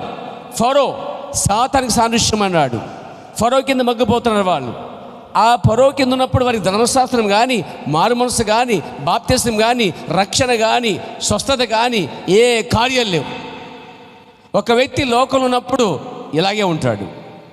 అతనికి బైబిల్ లేదు, అతనికి చర్చ్ తెలియదు, పాస్టర్ తెలియదు, వాక్యం విలువ తెలియదు, ఆరాధనకు విలువ తెలియదు, ఏమండి విశ్వాసం విలువ తెలియదు, నిరీక్షణ, భక్తి విధానము ఏమియో అతడు ఎరగడు. వీళ్ళు ఆ మొదటి దశలో అలాగే ఉన్నారండి. ఒకప్పుడు నేను అలాగే ఉన్నాను, ఒకప్పుడు నువ్వు అలాగే ఉన్నావు. ఒకప్పుడు బైబిల్ తెలియదు, వాక్యం తెలియదు, సాహసం తెలియదు, ఏమీ తెలియదు. చాలామంది అంటారు పుట్టు క్రైస్తులమండి. పుట్టు క్రైస్తులైనా కానీ ఇంకా లోకంలో ఉన్నారు ప్రజలు. చాలామంది చెప్తారు మేము బై బర్త్ క్రిస్టియన్ అంటారు. No no no no no the wrong revolution. తప్పుడు ప్రత్యక్షత అది. బై బర్త్ అంటే చూడండి, క్రీస్తు ద్వారా జన్మించుటయే నిజమైన జన్మ. అది కొత్తగా జన్మించకుండా ఒక వ్యక్తి అన్నాడు క్రైస్తుడు కాడు. తిరిగి జన్మించకుండా క్రైస్తవులు కాదండి. కానీ ఇక్కడ తిరిగి జన్మించకుండానే రక్త మాంసం ద్వారా పుట్టిన వారు ఎట్లా క్రైస్తులు అవుతారు? దాన్ని ఏమంటారంటే మేము పుట్టు క్రైస్తవులం. నో నో నో నో ఇది ఒక జాతి, ఒక కులము కాదు. ఇది ఒక మారుమనసుతో కూడిన, కొత్త జన్మతో కూడిన సమాజం అయి ఉన్నది. ఇశ్రాయేలుకి మారుమనసు లేదు, అక్కడ కొత్త జన్మ తెలియదు, బోధ లేదు, ఆరాధన లేదు. ఏమండి దేవుడు ఉన్నాడని తెలుసు కానీ ఆ దేవుని గురించి మాట్లాడేవాడు లేడు అక్కడ. ప్రపంచంలో ఉన్నప్పుడు, లోకంలో ఉన్నప్పుడు నువ్వు నాకు కూడా దేవుడు తెలుసు. కానీ ఏ దేవుడో తెలియక తెలిసిందల్లా చేశాం. కానీ నడిపించేవాడు కానీ, చూపించేవాడు కానీ అసలు పూర్తిగా ఐగుప్తులో చెప్పాలంటే వారు దేవుని ఎరగని వారు ఉండిపోయారు. అసలు దేవుడిని మర్చిపోయారు చెప్పాలంటే. అయినా వారు దేవుడు ఎన్నుకున్న ప్రజలు. ఒకప్పుడు లోకంలో ఉన్నప్పుడు దేవుడికి తెలియదు, కానీ దేవునికి నువ్వు తెలుసు. దేవుని పట్ల ఒక ఆశ కలిగి ఉన్నాడు. నీకు అప్పుడు ఏ ఆశ లేదు దేవుని పట్ల, ఏ కోరిక లేదు దేవుని పట్ల, ఏ ఆశ, ఏ కార్యం లేదు, ఏ మారుమనసు లేదు. ఇశ్రాయేలు మొదటి దశ ఐగుప్తు దశ. ఐగుప్తు దశలో ఉన్నప్పుడు వాళ్ళు ఏ విధంగా అయితే ధర్మశాస్త్ర వాక్యం ఆరాధన లేదో, మనము ఒకప్పుడు కూడా లోకంలోని దశలో ఉన్నప్పుడు కూడా మనకు కూడా లేదండి. ఆ దశలో వారు ఏం చేస్తారు తెలుసా? బానిసలు అయిపోయారండి. వాళ్ళ పని తెలుసా? పని పని పని పని, తింటాం పని, తింటాం పని, తింటాం పని. దేవుడి కోసం తెలియని వారు లోకంలో పడి కష్టపడతా సంపాదిస్తా, తింటూ ఎంజాయ్ చేస్తాడు. అంటే వాళ్ళకి ఇంకా దేవుడి కోసం ఆలోచన లేదు. ఎందుకంటే అసలు ఐగుప్తులో ఉన్న వారికి ఎలాంటి ఆలోచన లేదో, ఒకడు లోకంలో ఉన్నంత వరకు కూడా ఎటువంటి ఆలోచన, నిరీక్షణ, విశ్వాసం ఉండదండి. కాబట్టి వారు ఏం చేస్తారు? పని చేస్తారు. ఆదివారం సెలవు వస్తుంది, ఆదివారం ఎంజాయ్ చేయడానికి వెళ్ళిపోతుంటారు. లేకపోతే వీకెండ్ వస్తుంది, వాళ్ళు ఏం చేస్తారు? ఏ శుక్రవారం, శనివారం, ఆదివారము ఆ 4 రోజులు బయటికి వెళ్ళిపోయి చక్కగా తాగి తందలాడి ఆడి పాడొస్తారు. అంటే అర్థం ఏంటి? వారు ఐగుప్తులో ఉన్నారు, అక్కడ వారు తిరుగుచున్నారు, తాగుచున్నారు. అలా లేదు. అరణ్యం వచ్చినప్పుడు, కొంచెం కష్టం వచ్చినప్పుడు ఐగుప్తులో మేము ఉల్లిగడ్డలు తిన్నాం, రొయ్యలు తిన్నాం, చేపలు తిన్నాం, ఇంకా మంచి కీరదోషాలు తిన్నాం. ఇలాంటిది ఇక్కడ అరణ్యంలో అయితే లేదు, అక్కడైతే సమృద్ధిగా ఉంది. ఒకప్పుడు లోకంలో ఉన్నప్పుడు మనిషి అలాగే ఉన్నాడండి. అక్కడ ఇశ్రాయేలుకి మొదటి దశ. అయితే ఒక పాపికి, లోకస్తుడికి అదొక మొదటి దశ. నేను ఆ దశలోంచి జీవించిన వాడినే, నువ్వు ఆ దశలో వచ్చిన వాడివే. దేవుడు అంటే తెలియదు, వాక్యం తెలియదు, ఏమీ తెలియదు, నిరీక్షణ ఆధారం లేదు. ఈరోజు మనమైతే దాన్ని బయటకు వచ్చాం. ఇంకా చాలామంది ఐగుప్తులోనే ఉన్నారు, ఇంకా చాలామంది లోకంలోనే ఉన్నారు. వారి దృష్టిలో ఏంటంటే పనికి వెళ్ళటం. ఇశ్రాయేల్ పనికి వెళ్తున్నారండి, ఇంటికి వస్తున్నారండి, భర్తతో జీవిస్తున్నారు, పిల్లల్ని కంటున్నారు. ఇదే అండి. ఒక ఆరాధన లేదు, ఒక చర్చి లేదు, ఒక దేవునిక భయం లేదు, భక్తి లేదు, ఏమీ లేదండి. పని తింటాం, పని పిల్లలకి అంటాం, ఎంజాయ్ చేయటం, ఇంతే పని. బానిసత్వం పూర్తిగా. ఒక వ్యక్తి లోకంలో ఉన్నంత వరకు అలాగే ఉంటాడండి. అందుకే వారు చర్చికి రారు, వాక్యం వినరు, రక్షించబడరు. ఎందుకంటే వాళ్ళకి అసలు వినబడదు. వాళ్ళు పనికి వెళ్ళటం, సంపాదించుకుంటాం, ఖర్చు పెట్టుకోవటం, ఎంజాయ్ చేయటం, తిరగటం, హ్యాపీగా ఎంజాయ్ చేయటం, అల్లతో నాటపాటలు చేసుకుంటూ పోతూ ఉంటారు అనమాట. వీళ్ళకి అసలే దేవుడని, సత్యని, సహవాసమని, వాక్యమని ఈ అవగాహన రాదు, అసలు లేదు కూడా. ఎందుకంటే వాళ్ళు తిరిగి జన్మించింది కాబట్టి. తిరిగి జన్మించిన వాడైతే, తిరిగి జన్మించిన స్త్రీ పురుషుడైతే మరలా కడగబడిన ఆ స్థలంలో కానీ, అటువంటి ఎంజాయ్ ప్లేస్లే కానీ, అటువంటి భయంకర స్థలాలకు కానీ పోరు. ఒకవేళ పోతే ఉండలేరు. ఒకవేళ తిరిగి జన్మించిన క్రైస్తవుడు అలాంటి ప్లేస్లకు వెళ్తే అంటే ఏంటి, వారు తాగుతూ, ఆడుతూ, పాడుతూ, సినిమా పాటలు ఆడుతూ, లోక సంబంధంగా కార్యక్రమంలో అయ్యి ఉంటే కనుక ఏమండి ఒకవేళ వెళ్ళినా, కూర్చున్నా, పాల్గొన్నా లోపల ఒకడు ఉంటాడు, ఇక్కడికి పని ఏంటి, నువ్వెవరు. ఒకసారి ఒక ఆయన మారు మనసు పొంది, రక్షణ పొందిన తర్వాత వేరే ఊరు వెళ్ళి సినిమా థియేటర్కి వెళ్ళిపోయాడట. కాసేపు చూసిన తర్వాత ఆత్మ అందంట, నువ్వు చేసే పని ఎంత మోసకరం, ఇది దేవుని మోసకేస్తున్నావు నువ్వు, నీ పక్కన దేవుడు ఉన్నాడు తెలుసా, నేను చూస్తున్నాడు తెలుసా, ఆయన కనిదృష్టి లోకమంతం తెలుసా అని గద్దించిందంట ఆత్మని. పక్కన చూసుకున్నాడు, పక్కన కాదు, మొత్తం ప్రపంచమంతా దేవుడు ఉన్నాడు, కనిదృష్టి లోకమంతా ఉంది. అప్పుడు అర్థమైందంట, ఎక్కడో మనస్సాక్షి అతన్ని గద్దిస్తుందండి. కొద్దిసేపు కూర్చోగలిగాడట, ఆ తర్వాత ఆత్మ అతన్ని అక్కడ ఉంచకుండా లాక్కొచ్చిందంట. తిరిగి జన్మించిన వాడికి ఆత్మ విధానం ఇలా ఉంటుందండి. సపోజ్ ఒకవేళ చేయరాని కార్యాలకు వెళ్ళిపోతుంటే, దగ్గరికంటే వెళ్ళిపోతుంటే, దగ్గర పోయిన తర్వాత కూడా దేవుని పరిశుద్ధాత్మ ఏం చేద్దంటే, ఇది నీకు తగినది కాదు. ఉదాహరణ చెప్తాను. మన ప్రవక్తకి కొంచెం ఎవరి కాలంలో ఆయనకి స్నేహితులు ఉండేవారు అన్నమాట. స్నేహితురాళ్ళు చాలామంది అంటే కార్లు వెళ్తున్నారు, ఆడ మగ్గాళ్ళు మొత్తం వెళ్తున్నారు. ఈలోపు కారు ఆగి ఒక చోట డ్రింక్ తీసుకున్నారనుకో, లేకపోతే ఏదన్నా బండలు కొనుక్కున్నారనుకో, స్నాక్స్ కొనుక్కోవడం బయట దిగారన్నమాట. ఈయన వెళ్ళి వాళ్ళకి బండలు అవి, రొట్లు అవి, శాండ్విచ్లు కొట్టుంటే అందులోకి ఆమె ఆల్రెడీ బయట దిగిపోయి సిగరెట్ కాల్ చేసి కూర్చుందన్నమాట. ఇంత సిగరెట్ కాల్చుతుంది ఆమె మేడ, బాత్ వంటి మేడ అంటాడు. అంటే బాత్ మేడ అంత పొడుక్కుంటే అంత పొడుగు ఉందన్నమాట. ఇది బాత్ మేడ అంటే ఏంటని చెప్పి ఆలోచిస్తే బాత్ దగ్గరికి చూశాను నేను. తర్వాత ఇక్కడ చూస్తే మేడ అంత పొడిగానే మాట అనిపించింది నాకు. పూలికలాగా ఉంటాయి. దేవునికి స్తోత్రం కలిగాక ఈయన ఒక్కసారి బిత్తరపోయాడు, అంటే భయపడిపోయాడు. అయ్యి బాబాయ్, ఇప్పుడు దాకా ఈ నీతి మొదలు అనుకున్నాను, నాకు సూటబుల్ అనుకున్నాను, నాకు కరెక్ట్ అనుకున్నాను. ఆయన మనసులో ఆమె పెళ్లి చేసుకుని అనుకున్నాడు యాక్చువల్గా. అది ఆయన ఎన్నిక. తర్వాత అర్థమైంది, అమ్మో ఇది సిగరెట్ బ్యాచ్ చేయాలి, సిగరెట్ గుప్పేస్తుంది ఆమె. పైగా ఆమంటది ఉలియన్ మెండం దా, ఇది నువ్వు కూడా కాల్చోటం. నేను కాల్చినమ్మా, సారీ అమ్మా అంటున్నాడు. 4 రకాల తీట్లు ఇంగ్లీష్లో తిట్టేసింది మొత్తం అన్నీ కూడా, అన్నీ ఇంగ్లీష్ బూతులే. అప్పుడు రోషం వచ్చింది దగ్గరికి. ఆయన కూడా కొంచెం మనిషి కదా, ఎలాగి అది తీసుకుంటుందండి. ఏంది సిగరెట్టే తీసుకున్నప్పుడు అలా పెట్టుకోబడి నోట్లోకి. నువ్వు పెద్దవాడైన తర్వాత నీకు పని ఉందని చెప్తున్నాను, సిగరెట్ ద్వారా కానీ, మందు ద్వారా కానీ, స్త్రీ ద్వారా కానీ అపవిత్రపరచుకోవద్దు నీ దేహాన్ని అని ఒక స్వరం ఆయనతో మాట్లాడిందండి. వెంటనే అలా పడేసాడండి. ఏం చెప్తుందంటే, తిరిగి జన్మించిన వారు ఆ విధమైన ప్లేస్కి వెళ్తే, ఐగుప్తులో ఉంటుంటే, బానిసత్వంగా వెళ్ళిపోతుంటే, నిజంగా నీలో తిరిగి జన్మించిన ఆత్మ ఉంటే పరిశుద్ధాత్మని అక్కడ ఉంచదు, తీసుకొచ్చేస్తుంది ప్రియారా. ఒక్క నిమిషం కూర్చోలేవు అక్కడ, నువ్వు ఉండలేవు అసలే. నువ్వు ఏదో పురుగులు జరుగులు మొత్తం ఒళ్ళంతా పాకినట్టు అయ్యి బాబోయ్ అనిపిస్తుంది అన్నమాట. ఏమనిపించలేదు అనుకో, నీకు హాయిగా ఉందనుకో, నీకు అసలు తిరిగి జన్మించటమే లేదని అర్థం.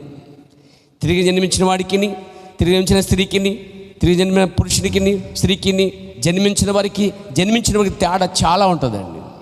చాలా చెప్పాడు ప్రవక్త. ఒక పంది గనుక బురదలో పడితే ఆ బురదలోంచి బయటికి రావడానికి ఇష్టపడుతుంది అంటండి. బురద అనగా లోకము లేక ఐగుప్తు అనుకోండి, మొదటి దశ. ఆ మొదటి దశలోంచి బయటకు వస్తే రెండో దశకి రావాలి తప్ప, మూడో దశకి రావాలి తప్ప, నువ్వు మొదటి దశకి వచ్చి బయటకు వచ్చి మళ్ళీ పోతున్నావు అంటే అది అర్థం కడగబడిన పంది వల్లే అన్నాడండి బైబిల్లో. ఒక పంది బురదలో ఉంటే అది బయట రావడానికి ఇష్టపడదండి. అదే ప్లేస్లో ఒక గొర్రెపిల్ల పడితే బయటికి రావడానికి ఇష్టపడద్దు అంటండి. తిరిగి జన్మించిన క్రైస్తవుడు ఆ గొర్రె వలె ఉన్నాడు, తిరిగి జన్మించిన ఆ పంది వలె ఆ క్రైస్తవుడు ఉన్నాడండి. అందుకే వాళ్ళకి అది ఎంజాయ్మెంట్గా ఉంటుంది, సరదాగా ఉంటుంది. వాళ్ళకి అసలు పశ్చాత్తాపం కానీ, బాధ కానీ, నొప్పు కానీ ఏమనిపించదంటే అర్థము వారు ఆత్మను చంపేసే ఉండాలి, లేదా అంతరాత్మకు వాత ఇవ్వబడి ఉండాలి, లేదా తిరిగి జన్మించకుండానైనా ఉండాలి. Praise the lord. ప్రభు నాను మహిమకులు గాక. కాబట్టి మొదటి దశ ఐగుప్తు దశ అండి. ఈ ఐగుప్తులో వారు చాలా కాలం ఉన్నారండి. ఇంతకాలమైనా కానీ వారు అక్కడే ఉండి అక్కడే జీవిస్తూ బతికేస్తున్నారండి. కానీ దేవుడు వారిని ఎప్పుడో ఎన్నుకున్నాడు. వారి కోసం దేవుడు ఒక ప్రవర్తన పంపాడు, ఒక వర్తమానం పంపాడు, అద్భుతాలు చేశాడు. నిజంగా వాక్యము ద్వారా అక్కడున్న సంతతి వారిని బయటికి లాక్కొచ్చాడండి. మొదటి దశ ఐగుప్తు దశ. ఐగుప్తులో ఉన్నప్పుడు వారికి ఏ నిరీక్షణ, విశ్వాసం, భక్తి, ఆరాధన ఏమీ లేదు, తెలియదు కూడా వారికి. అయితే దేవుడు వారిని కరుణించి ఒక ప్రవర్తన పంపించి, ఒక వర్తమానం పంపించి, ఒక స్వరం పంపించి, ఏదో స్వరము ద్వారా దేవుడు వారిని బయటికి కమ్ అవుట్, బయటికి రమ్మని పిలిచాడండి. వారు అప్పుడు రెండో దశకు వచ్చారండి. వారు గమనించండి, ఒక పాపి లోకంలో ఉన్నంత వరకు మనం ఎంత చెప్పినా, వారు ఎంత తిన్నా, వారి ప్రపంచం అంతా వేరుగా ఉంటుందండి. ఈ ప్రపంచం వేరు, ఆ ప్రపంచం వేరు. ఆ ప్రపంచంలోంచి ఈ ప్రపంచంలో రావాలంటే ముందు ఆ ప్రపంచంలో చచ్చిపోవాలి. హలో, ఆ ప్రపంచంలో మరణించాలి, ఆ ప్రపంచానికి స్వస్తి చెప్పాలి, చచ్చి బ్రతకాలి. అప్పుడు ఇద్దరు జన్మిస్తారు. ఒకడు కొత్తగా జన్మిస్తే అర్థం ఏంటంటే ఆ పాత ఐగుప్తులో చచ్చిపోతే కానీ వారు అరణ్యం అనే ఆ రెండవ దశలోనికి రాలేరు. ప్రవక్త అంటాడు, నీతికరణ వారు ఐగుప్తులో విడిచినట్ట. నీతికరణ మనకి 3 దశలు: నీతికరణ, శుద్ధీకరణ, పరిశుద్ధాత్మ బాప్తిస్మం ఉందండి. వారికి నీతికరణ ఐగుప్తులో, ఐగుప్తు నుంచి బయటకు వచ్చారు వాళ్ళు. రెండవ దశ అరణ్య దశ. ఇప్పుడు ఈ అరణ్యం అందే దేవుడు వారికి ఒక ప్రవర్తన ఇవ్వటము, వాక్యం ఇవ్వటం జరిగిందండి. ధర్మశాస్త్రం అరణ్యంలో ఉన్నప్పుడే వచ్చింది. అంతకుముందు ధర్మశాస్త్రం లేదు వాళ్ళకి. అంటే బైబిల్ వారికి, పాత బైబిల్ వారికి ఐగుప్తులో ఉన్నప్పుడు ఇలా చదివి తెరచడానికి అవకాశాలు లేవు, అసలు లేదు కూడా, ఇవ్వలేదు దేవుడు ఇప్పుడు. కానీ ఒక వ్యక్తి లోకంలో ఉన్నంత వరకు అతనికి బైబిల్ గురించి కానీ, గ్రంథం గురించి కానీ, విశ్వాసం గురించి కానీ ఏది బోధపడదండి. కానీ బయటకు వచ్చిన తర్వాత దేవుడు వారికి ఏం చేశాడంటే కొండ మీద తీసుకెళ్ళి దేవుడు మోషే ద్వారా ధర్మశాస్త్రం ఇచ్చాడు. అంటే అర్థం ఏంటి సార్? వారు రోజు చదువుకుంటూ నడిపించబడడానికి ఒక వాక్యం ఇచ్చాడండి. ఆమేన్. వాక్యం వచ్చింది, అగ్నిస్తంభం వచ్చింది, మేఘస్తంభం వచ్చింది, స్వస్థతలు వచ్చాయి. అరణ్యమందు మన్నా చేత పోషించబడ్డారు, నీళ్ళ చేత పంచబడ్డారు. చూడండి, ఈ కార్యాలు దేవుడు ఐగుప్తులో ఎప్పుడు చేయలే. ఒక వ్యక్తి లోకం వరకు ఏ కార్యాలు గుర్తించలేడు, చేసినా వారు గుడ్డివారుగా ఉంటారు. కాబట్టి దేవుడు ముందు ఆ మొదటి దశ నుంచి సంఘాన్ని, ఇశ్రాయేలు ప్రజల్ని రెండవ దశ తీసుకొచ్చాడండి. నీవు లోకంలో ఉన్న తర్వాత ఒక వాక్యము ద్వారానో, ఒక స్వస్థత ద్వారానో, ఏదో స్వరము ద్వారానో నువ్వు ఐగుప్తు నుంచి, లోకం నుంచి బయటికి పిలవబడ్డావు. వారు అరణ్యమందుకు వచ్చారు. అరణ్యమందు సంఘం అన్నాడు. ఇప్పుడు అరణ్యం అనగా సంఘము అని అర్థము. అరణ్యమందు అనగా వారికి అది అరణ్యం అయితే ప్రయాణం చేయడానికి అరణ్యము, నీకు ప్రయాణం చేయడానికి సంఘం అనే అరణ్యం అండి. వారు నిజంగా అరణ్యంలో ఉన్నారు. నీవిప్పుడు అరణ్యంలోకి వచ్చేసావు. లోకంలోంచి ఐగుప్తు నుంచి బయటకు వచ్చిన తర్వాత వారు రెండో దశకు వచ్చారు. మొదటి దశ నుంచి పెట్టారు, రెండో దశకు వచ్చారు. మనందరం మొదటి దశ నుంచి పెట్టి రెండో దశలోకి వచ్చేసాం. అంటే ఇప్పుడు సంగమని అరణ్యమందులు ఉన్నాం. అరణ్యమందు వరకు మన్నా వస్తుంది, నీకు సంఘంలో మన్నా పడుతుంది. అరణ్యమందు వరకు స్వస్థలు వచ్చాయి, సంఘంలోనే నీకు స్వస్థలు వస్తాయి. Praise God. అరణ్యమందు వరకు బోధ జరిగిందండి. ధర్మశాస్త్రం తెరిచి వారికి గంటలు బోధిస్తూ ఉన్నాడు ఆయన. ఇదిగో యెహోవా చెప్తున్నాడు, యెహోవా ఎలా చెప్తున్నాడు, ఎలా చేయాలి అలా చేయాలి అని బంధాలు, కార్యక్రమాలు, భార్యాభర్తల బంధాలు, సంసార బంధాలు, పిల్లల బంధాలు, కుటుంబ బంధాలు, ఈ కార్యాలన్నీ బోధించబడతా ఉన్నాయి అండి. పద్ధతులు బోధించబడుతున్నాయి, నియమాలు బోధించబడతా ఉన్నాయి, క్రమాలు బోధించబడతా ఉన్నాయి, ఏమండి సమయాలు బోధించబడుతున్నాయి. వారికి అన్ని క్రమములు కూడా అరణ్యమందు వారికి ప్రత్యక్ష గుణాలు వచ్చిందండి. ఇదిగో ఆవరణమని బోధించబడుతుంది. ఇదిగో అది పరిశుద్ధ స్థలము, అది పరిశుద్ధ స్థలం, ఇదిగో మందాసం, ఇదిగో పలకలు, ఇవో కార్యాలు, ఇవో అని ఇవన్నీ దేవుడు చెప్తానే ఉన్నాయి. ఎక్కడ ఐగుప్తులు కాదు, అరణ్యమందున్న రెండవ దశలో. ఇప్పుడు మనం అక్కడే బోధించబడుతున్నాం. మనం కూడా ఈ సంగతులన్నీ సంఘములో ఉన్న వారికే బోధించాలి తప్ప ఒకడు లోకల్ ఉన్నవాడికి బోధిస్తే ఏమర్థమవుతుందండి? పుత్ర స్వీకారం అంటే బయట అర్థమవుతుంది ఎవరికన్నా? అడాప్షన్ అంటే వాళ్ళకి అర్థమైంది ఏంటంటే ఎవరినో దత్తత చేసుకోవడం, అంతే. ఈ దత్తత కోసం చెప్తున్నాడండి ఈయన. అంటే వెళ్ళి పిల్లల్ని తెచ్చుకుని దత్తత చేసుకొని చెప్తుంది వర్తమానం అండి. అక్కడ అసలు దేవుడే నిన్ను దత్తత చేసుకుంటున్నాడండి. మనమే ఆ యొక్క అడాప్షన్ చిల్డ్రన్స్. మనము దేవుడు దత్తత తీసుకున్నాడండి. Praise God. అర్థమైంది? వారసత్వానికి మీరే వారసులండి, ఆ ఆస్తులకి మీరే వారసులు అర్థం. అక్కడ అరణ్యమందున్న సంగతులు ఎలా బోధించబడ్డాయి వారికి ధర్మశాస్త్రం బోధించబడింది, ఏమండి ఆరాధన బోధించబడింది, దేవుడు బోధించబడ్డాడు, పలకలు బోధించబడ్డాయి, ఆజ్ఞలు బోధించబడ్డాయి, బలులు అర్పణలు ఏ విధంగా చెల్లించాలో, ఏ విధంగా సాక్ష్యం ఇవ్వాలో, ఏ విధంగా స్వస్థతలో, ఏ కార్యాలు. అరణ్యమందున్నప్పుడే వారికి సముద్రాలు, గోడలు, ఎరుకోలు, స్తుతి కార్యాలు ఇవన్నీ ఏర్పరచబడ్డాయండి. పెద్దలు ఏర్పరచబడ్డారు. ఐగుప్తులో ఉన్నప్పుడు వారి పెద్దలు లేరు, వారికి అరణ్యమందు పెద్దలు ఏర్పరచబడ్డారు, యాజకులు ఏర్పరచబడ్డారు, ఆరాధన ఏర్పరచబడింది, సంగీతం ఏర్పరచబడింది, స్తుతులు ఏర్పరచబడ్డాయి. రెండవ దశలో వారికి ఏం జరిగిందో మనకి రెండవ దశలో అదే జరుగుతుందని విషయం గమనించండి. కాబట్టి ఆ అరణ్యమందు దేవుణ్ణి ఆరాధించే ఆ యాజకులు వచ్చినప్పుడు, ఆసాపు కీర్తనలు పాడినప్పుడు, ఆ లేవీలు అందరూ మందాసం వస్తున్నప్పుడు, యాజకులు పనులు చేస్తున్నప్పుడు సమాజం ఏం చేస్తా వాళ్ళతో కలిపి దేవుడు మహింపరచాలి. ఇప్పుడు మీరు అదే చేయాలి. ఇక్కడ విహారా పాటలు పాడుతున్నప్పుడు దేవుడు మహింపరచాలి, సాక్షి ఎప్పుడు దేవుడు మహింపరచాలి. యెహోవా ఎంత గొప్పవాడు, యెహోవా దయాళుడు, ఆయన కార్య నియంత్రణగా. కానీ వారు ఎలా స్తుతించారో, ఎలా మహింపరిచారో ఈ అరణ్యమందు సంఘమందును కూడా స్తుతించడానికి, ఆరాధించడానికి రావాలి ఇక్కడికి. అంతేగాని పాటలు పాడుతుంటే కూర్చొని బాగానే పాడాడు, పర్లేదు సామ్యాలు, కొంచెం కొద్దిగా కళ్ళు మూసుకుంటే మధ్య మధ్యలో కళ్ళు తెరుచుంటే బాగుండేది. ఒక పదం మాత్రం విడిచిపెట్టేశాడు అక్కడ, ఇంకో పదం అయితే మర్చిపోయి ఉంటాడు. ఈ లెక్కలేటగా రాకూడదు, చచ్చి రాకూడదండి. తర్వాత పాస్టర్ గారు పర్లేదు ఇన్సిడెంట్ బాగానే చేశారు, కానీ ఆ పక్కన కొంచెం లేచి ఉంది. ఆ పక్కన నల్ల బెల్ట, తెల్ల బెల్ట, ఎర్ర బెల్ట,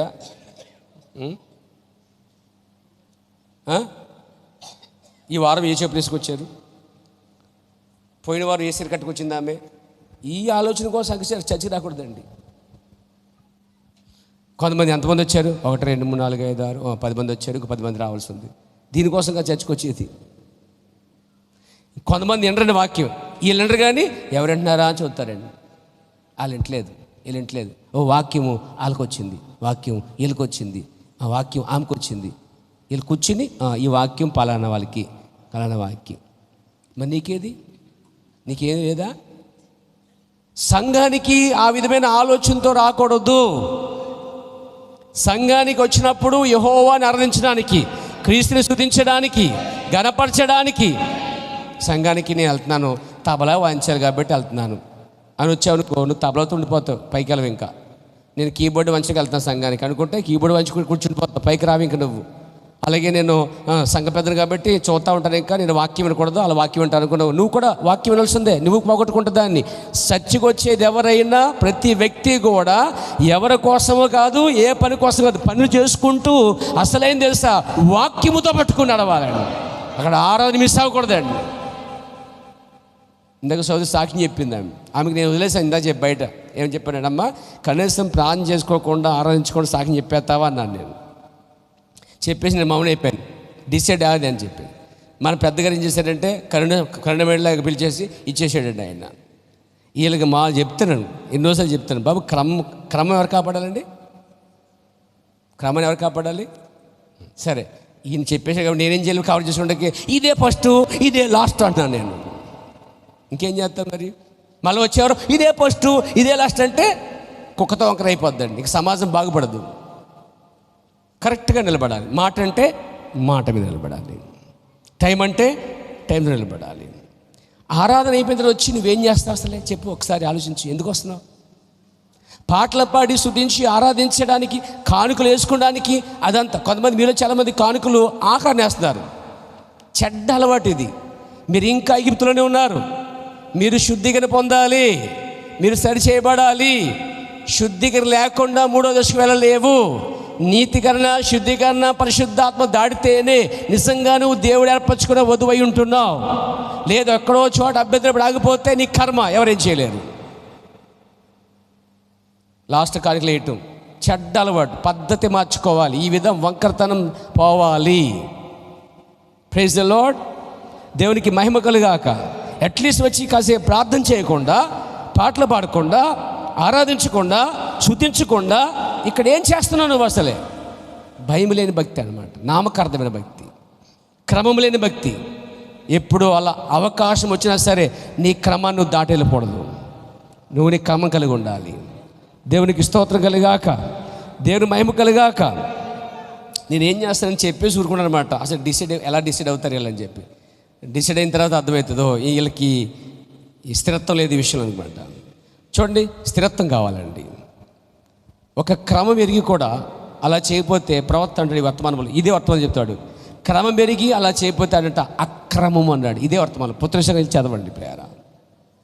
క్రమం ఎరిగి, సమయం ఎరిగి, ఆరాధన ఎరిగి, ఆ అరగంట ప్రార్థన ఎరిగి కూడా అరగంట ప్రార్థన మిస్ అయిపోతున్న ప్రతి వారం అంటే నువ్వు సంఘ క్రమంలో తప్పిపోయావని అర్థం. అక్కడ ఇలా తప్పిపోతూనే బాగున్నానని చెప్పడం వేషధారణ అవుతుందండి. కాబట్టి ముందు మనం సరి చేసుకోవాలి ఫస్ట్. దేవునికి స్తోత్రం కలుగును గాక. కాబట్టి అరణ్యమందున్న సంఘం వచ్చేసింది, ప్రయాణం చేస్తున్నారు. ప్రవక్త అంటున్నాడు, ప్రైజ్ గాడ్. నేను ఇక్కడ ఆపే ముందు ఒక్క నిమిషం చెప్పవలసి ఉన్నది. అనేకులు వాగ్దాన దేశాన్ని మేము 1000 సంవత్సరము పాలనతో పోల్చుతున్నాం. అలా కాదు. వాగ్దాన దేశము యుద్ధములు చంపుకోవడాలు కలిగి ఉన్నది, కానీ 1000 ఏండ్ల పాలన యుద్ధాలు, హత్యలు ఉండవు.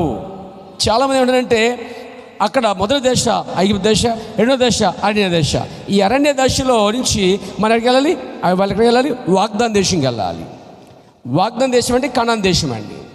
కనాన్ దేశం ఎప్పుడు కూడా 1000 ఏండ్ల పాలన కాదు, పరిశుద్ధాత్మకి సూచనగా ఉంది అన్నాడండి.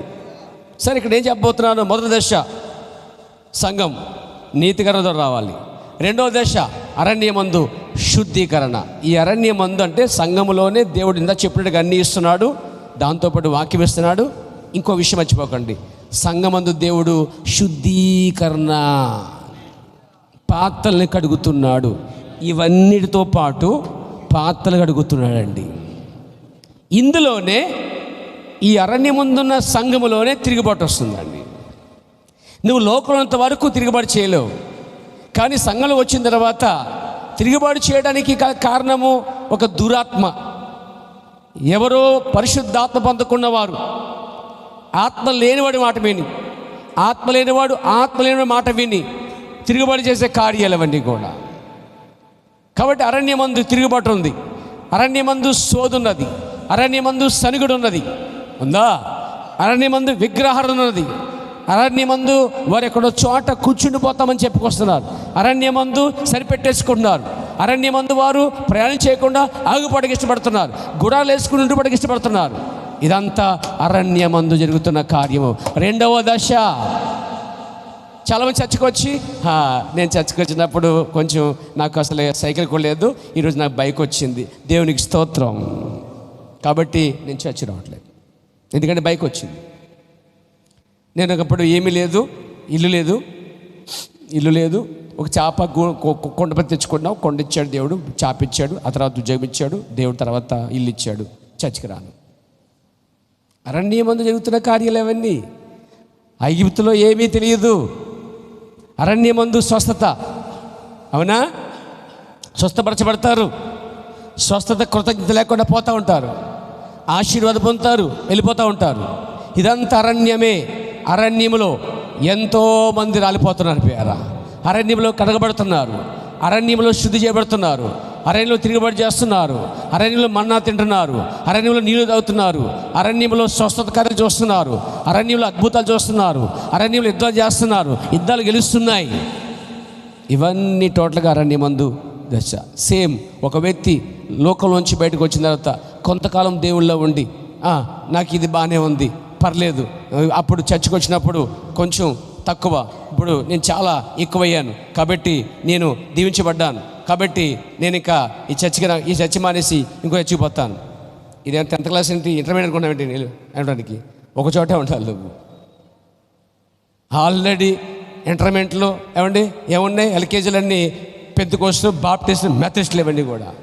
నువ్వు వచ్చింది కరెక్ట్గా మంచి యూనివర్సిటీలోకి వచ్చేసావు. బుద్ధి జ్ఞానం ఉంటే స్థిరంగా ఉండాలి, లేదా మళ్ళీ పోతే ఎల్కేజీ పోతావు.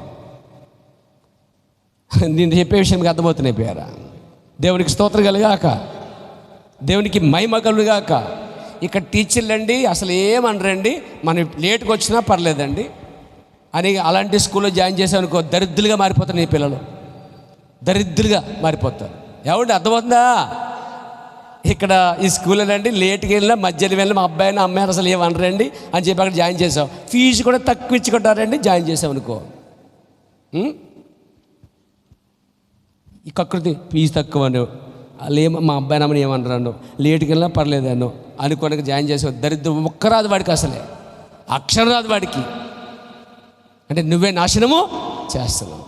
అదే తెలివైన వారు ఏం చేస్తారంటే శిక్షణ బాగా ఇచ్చేవాళ్ళు, కరెక్ట్గా టైం తోటి పాటించేవాళ్ళు, క్రమశిక్షణ నేర్పేవాళ్ళు, పెద్దల గురించి నేర్పించే విధానం ఏదో తెలుసుకున్న వాడైతే అక్కడే పిల్లలు న్యాయం చేస్తారు. పియారా, నేను చెప్పేది సంఘం కోసం ఆడుతున్నాను. సరైన అరణ్యమందున సంఘము చిన్నపిల్ల అట్లా ఉంది అంతా కూడా, కానీ అందులోనే ఎదిగిన వారు ఉన్నారు, అందులోనే యెహోషువ కాలేబులు ఉన్నారు, అందులోనే మంచి చేయాలి తెలుసుకున్న వారు ఉన్నారు, అందులోనే ప్రవక్త వర్తమానం మీద పూర్తిగా ఆధారపడిన వారు, మోషే పక్షం నిలబడిన వారు కూడా ఉన్నారు. ఇదంతా సంఘమందు జరుగుతున్న అరణ్యమందు వారు జరిగింది, మనకి సంఘమందు జరుగుచున్నది అని తెలియజేస్తున్నాం. మనం ఏ దశలో ఉన్నా ఆలోచించండి పేరు. అక్కడే స్వస్థల కార్యాలు మొత్తం ఎవ్రీథింగ్ అక్కడ జరుగుతున్నాయి. వారు అడిగిన వాళ్ళు దేవుడు ఇస్తున్నాడు వారికి. నువ్వు చర్చకు వస్తావు, ఉద్యోగం కావాలి ప్రభు అంటావు, ఇస్తాడు. ఇల్లు కావాలి అడుగుతాడు, ఇస్తావు. మన మధ్యకాలంలో లోన్లు వస్తున్నాయండి, అందరికీ పాస్ కార్డ్ ప్రాణం అన్నారండి. చాలామందికి లోన్లు రాలే, కానీ తర్వాత ప్రార్థన చేస్తే దేవుడు ఇచ్చాడండి. ఇచ్చాడేదండి, ఉద్యోగులు ఇచ్చాడా, స్వస్థలు ఇచ్చాడా? నేనేమనుకుంటున్నాను, అరణ్యమందు అడిగిందని దేవుడు ఇస్తున్నాడు. నీళ్ళు కావాలి, నీళ్ళు ఇచ్చాడు. మన్నా కావాలి, మన్నా ఇచ్చాడు. స్వస్థత కావాలి, ఇచ్చాడు. ఇప్పుడు ఇస్తాడండి ఆయన. కాబట్టి నిలబెట్టుకోండి. ఇవ్వటము ఆయన వంతే అయితే, పుచ్చుకుని వంతే అయితే, దాన్ని కాపాడుకుంటాము నీ పనే ఉందండి. ఎంతవరకు నిలబెట్టుకుంటావు దాన్ని? ఎన్ని సంవత్సరాలు నిలబెట్టుకుంటావు? 2, 3, 4, 5, 6, 7, 8 సంవత్సరాలు, 10, 11 ఎలిగేషన్ స్టార్ట్ అవుతాయి అన్నమాట. సరుగుళ్ళు స్టార్ట్ అవుతూ ఉంటాయి. మెల్లమెల్లగా విరోధ భావం స్టార్ట్ అవుతుంది. మెల్లమెల్లగా తప్పులు పట్టమలు పెడతావు, మెల్లమెల్లగా తప్పులు చేయడం మొదలు పెడతావు. తప్పులు చేయటమే, తప్పులు పట్టడమే, తిరుగుబాటు చేయటమే, ఇలా ఉంటాయి. ఇదంతా జరుగుతున్నాయి. ఇవన్నిటి ఇలా ఉన్నా అక్కడ యెహోషువ కాలంలో మాత్రం వధువుగా సిద్ధపడతా ఉన్నారు. కొంతమంది అరణ్యమందు ఉన్నారు, కానీ బైబిల్ చెప్తుంది వారిలో అనేకులు దేవునికి ఇష్టలు కలిగినందున అరణ్యమందు వారు సంహరించబడిరి అని ఉందండి పేరు. పాస్టర్కి ఇష్టలుగా ఉండడం కాదండి, పెద్దలకు కాదు ఇష్టలుగా ఉండాల్సింది, దేవునికి ఇష్టలుగా ఉండాలండి. అరణ్యమందు వారు ఏమేరంటే సంహరించబడ్డారండి. ఇప్పుడు సంఘమని అరణ్యములో ఎలా సంహరించబడుతున్నారో తెలుసా మీకు? ఏదో ఎలిగేషన్ తీసుకురావటం, కిటికీలు పెట్టడం, బోత తీసుకురావటం, తిరుగుబాటు చేయటం, గుంపులుగా లాక్కుని బయటకు పోవటం మేడం. ఇదే ఇప్పుడు జరుగుతున్న కాలం మేడం. అరణ్యమందు వారికి ఏం జరిగిందో మన మధ్య అయ్యే జరుగుతాయి. కానీ అరణ్యమందు ఎంతమంది రాలిపోయినా కొద్దిమంది మాత్రం నిలబడ్డారు. వారు 3వ దశకు వచ్చేస్తారండి. వాళ్ళు అరణ్యములు ఇంకో కార్యం ఏంటంటే వాగ్దానాన్ని వారు నిరాకరించారండి. వాగ్దాన దేశాన్ని తప్పుడు ప్రచారం చేశారు. స్వస్థతలు, కార్యాలు, అద్భుతాలు దేవుడు కలిగి ఉన్నాడు. వీళ్ళేమన్నారంటే అవన్నీ బాగున్నాయి కానీ ఆ వాగ్దాన దేశం ఉంది కదా, బాగానే ఉంది కానీ అక్కడికి మనము వెళ్ళలేము, అది అసాధ్యము, కష్టము, యుద్ధం మనం చేయలేము. సోంబేరి యుద్ధం ఎందుకు చేస్తావు? యుద్ధం దేవుడు చేస్తాడు. బుద్ధి లేనివాడా, బుద్ధి లేనివాడు. అర్థమైంది మీకు? యుద్ధం చేసేది ఎవరు? దేవుడండి. ఎంత బలహీనత అండి! ఎన్ని అద్భుతాలు కార్యాలు చూసి ఆఖరిగా ఉండంటే మనం యుద్ధం చేయలేము, మనం గెలవలేము అంటారు. అసలు ఇప్పుడు గెలిపించింది ఎవరు? అసలే ఇప్పుడు తీసుకొచ్చింది ఎవరు? అసలే ఆ ఎరుకో కూడా కూర్చింది ఎవరు? సముద్ర పాలు చేసింది ఎవరు? ఆకాశం అనిచ్చింది ఎవరు? ఆ నీళ్ళు ఇచ్చింది ఎవరు? ఆయన కాదా? వెంటనే వాడి విశ్వాసం కోల్పోయారండి. వాడు దీన్ని నిలబెట్టుకుంటున్నాను నేను. మొదట ఎలాంటి విశ్వాసం అడుగు పెట్టావో అరణ్యమందు, సంఘమందు, కడదాకా 3వ దశకి వెళ్ళే వరకు కూడా అదే విశ్వాసముతో, అదే నమ్మకముతో, అదే భక్తితో, అదే విశ్వాసం మారిపోకూడదు. బియారా ఆయన నిన్న నేడు ఆకృతిగా ఉన్నాడు. నువ్వు సంఘంలో కూడా అలాగే ఉండాలి.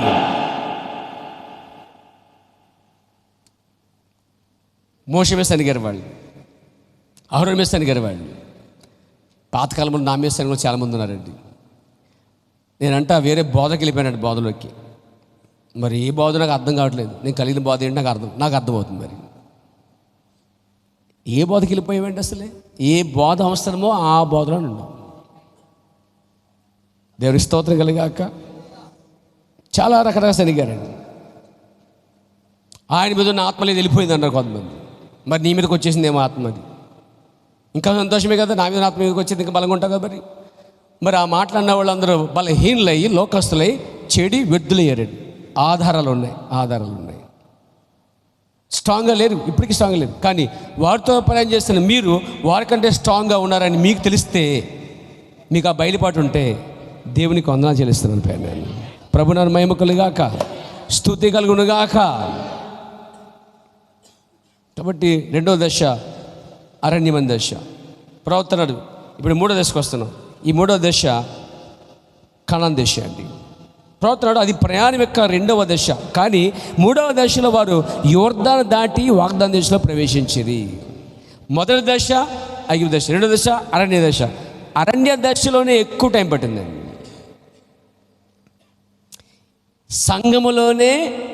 సంఘమే ఎక్కువ టైం ఇక్కడ గడపాలి.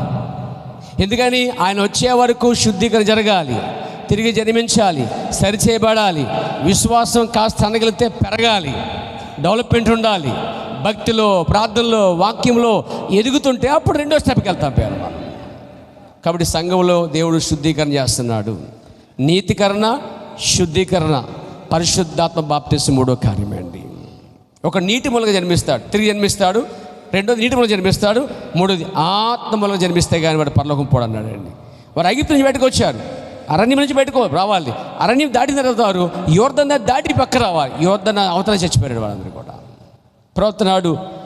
కానీ 3వ దశలో వారు యోర్దాను దాటి వాగ్దాన దేశంలో ప్రవేశించాలి. కానీ యోర్దాన్ అంటే మరణం అన్నాడు ప్రవక్త. ఈ యోర్దాను దాటితే వారు ఆ దేశంకి వెళ్ళిపోతారు.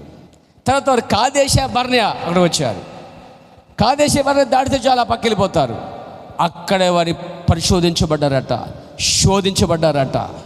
ఆ దేవుడు శోధించినప్పుడు, దేవుడు పరీక్షించినప్పుడు వారు ఆ పరీక్షలో ఫెయిల్ అయిపోయారు. అంటే ఇవన్నీ 2వ దశలో జరుగుతున్న కార్యాలు. ఏమైనా అర్థమవుతుందా మీకు పేరా? ఆ తర్వాత అందులో జయించిన వారు వారి పిల్లలతోటి 3వ దశకు వచ్చేసారండి.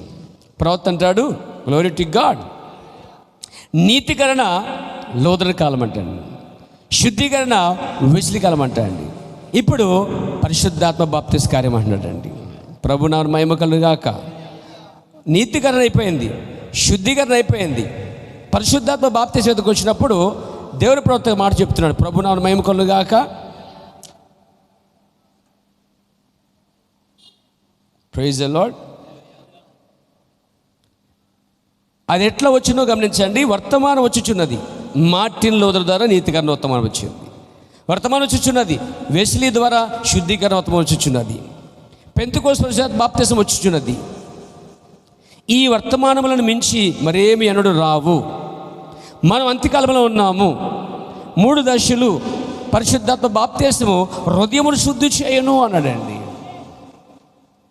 దేవుని నామమున మహిమ కలుగుగాక.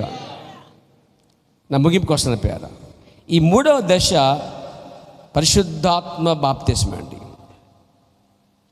Glory to God. చూడండి, ఆయన ఏమంటాడంటే ఈ 3వ దశ కానాన్ దశ అంటాడైనా. అనేకులు వాగ్దాన దేశాన్ని 1000 సంవత్సరాలతో పోలుస్తున్నారు. కానాన్ దేశం 1000 ఏండ్ల పాలన సూచన అని బోధిస్తున్నారు. కానీ ప్రవక్త అన్నాడు, కాదు, అలా కాదు. వాగ్దాన దేశములు, ఆ కానాన్ దేశంలో వారు వెళ్ళిన తర్వాత యుద్ధాలు చేశారు అన్నాడు, మరణాలు జరిగాయి అన్నాడు. కానీ 1000 ఏండ్ల పాలనలో యుద్ధాలు ఉండవు, హత్యలు ఉండవు. Praise God. అంటే అది కేవలం పరిశుద్ధాత్మక సూచన మాత్రమే ఉన్నది. ఇప్పుడు అంటాడైనా, ప్రభు నన్ను మహిమ కలుగాక. Praise God. ఈ మాట చేసి ముగిస్తాను పేద. ఆ యాత్రలో మీరు గమనించినట్లయితే యాత్రలో వారికి 3 దశలు ఉండేను. మొదటిది 5వ దశ, పస్కా గొర్రె కింద విశ్వాసం బట్టి వారు సిద్ధపడి కలిగిరి. 2వ దశ అరణ్యంలోకి వచ్చేది. ఇప్పుడు 3వ దశకు వస్తున్నాం. Glory to God.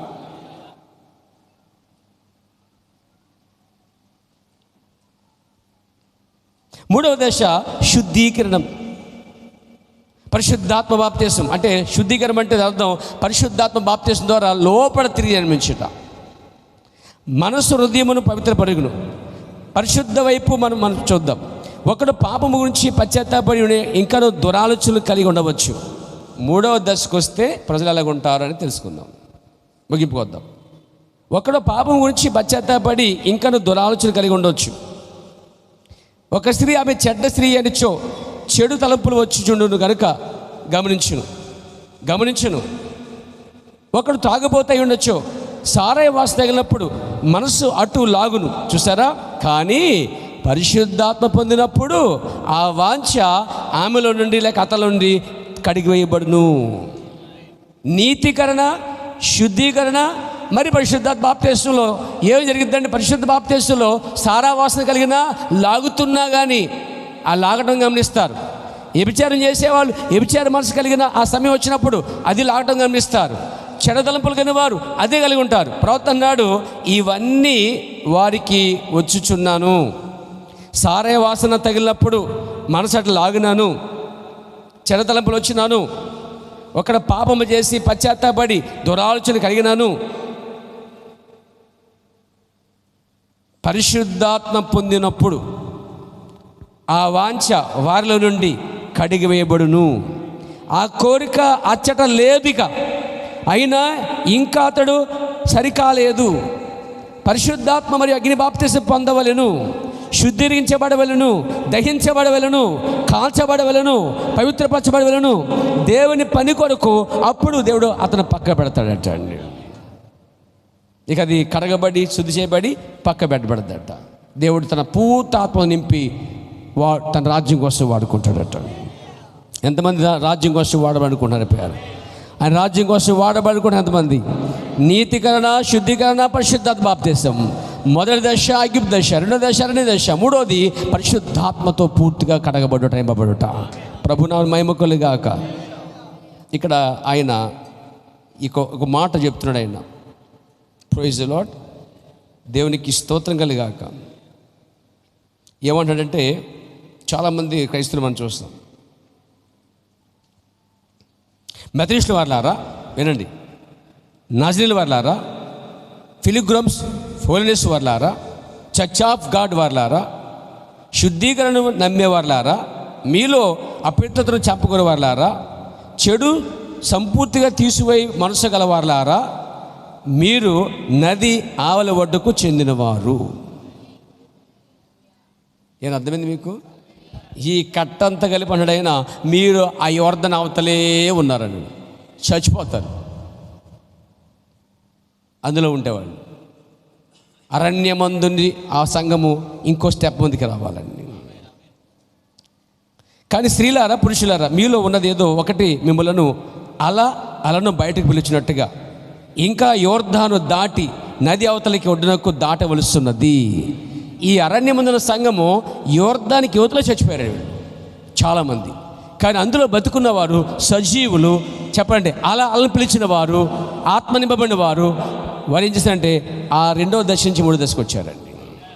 దేవుడు వారిని ప్రత్యేకంగా ఉంచాడు. ఇప్పుడు దేవుడు సంఘాన్ని అలా తీసుకుంటున్నాడండి. దేవుని నామమున మహిమ కలుగాక.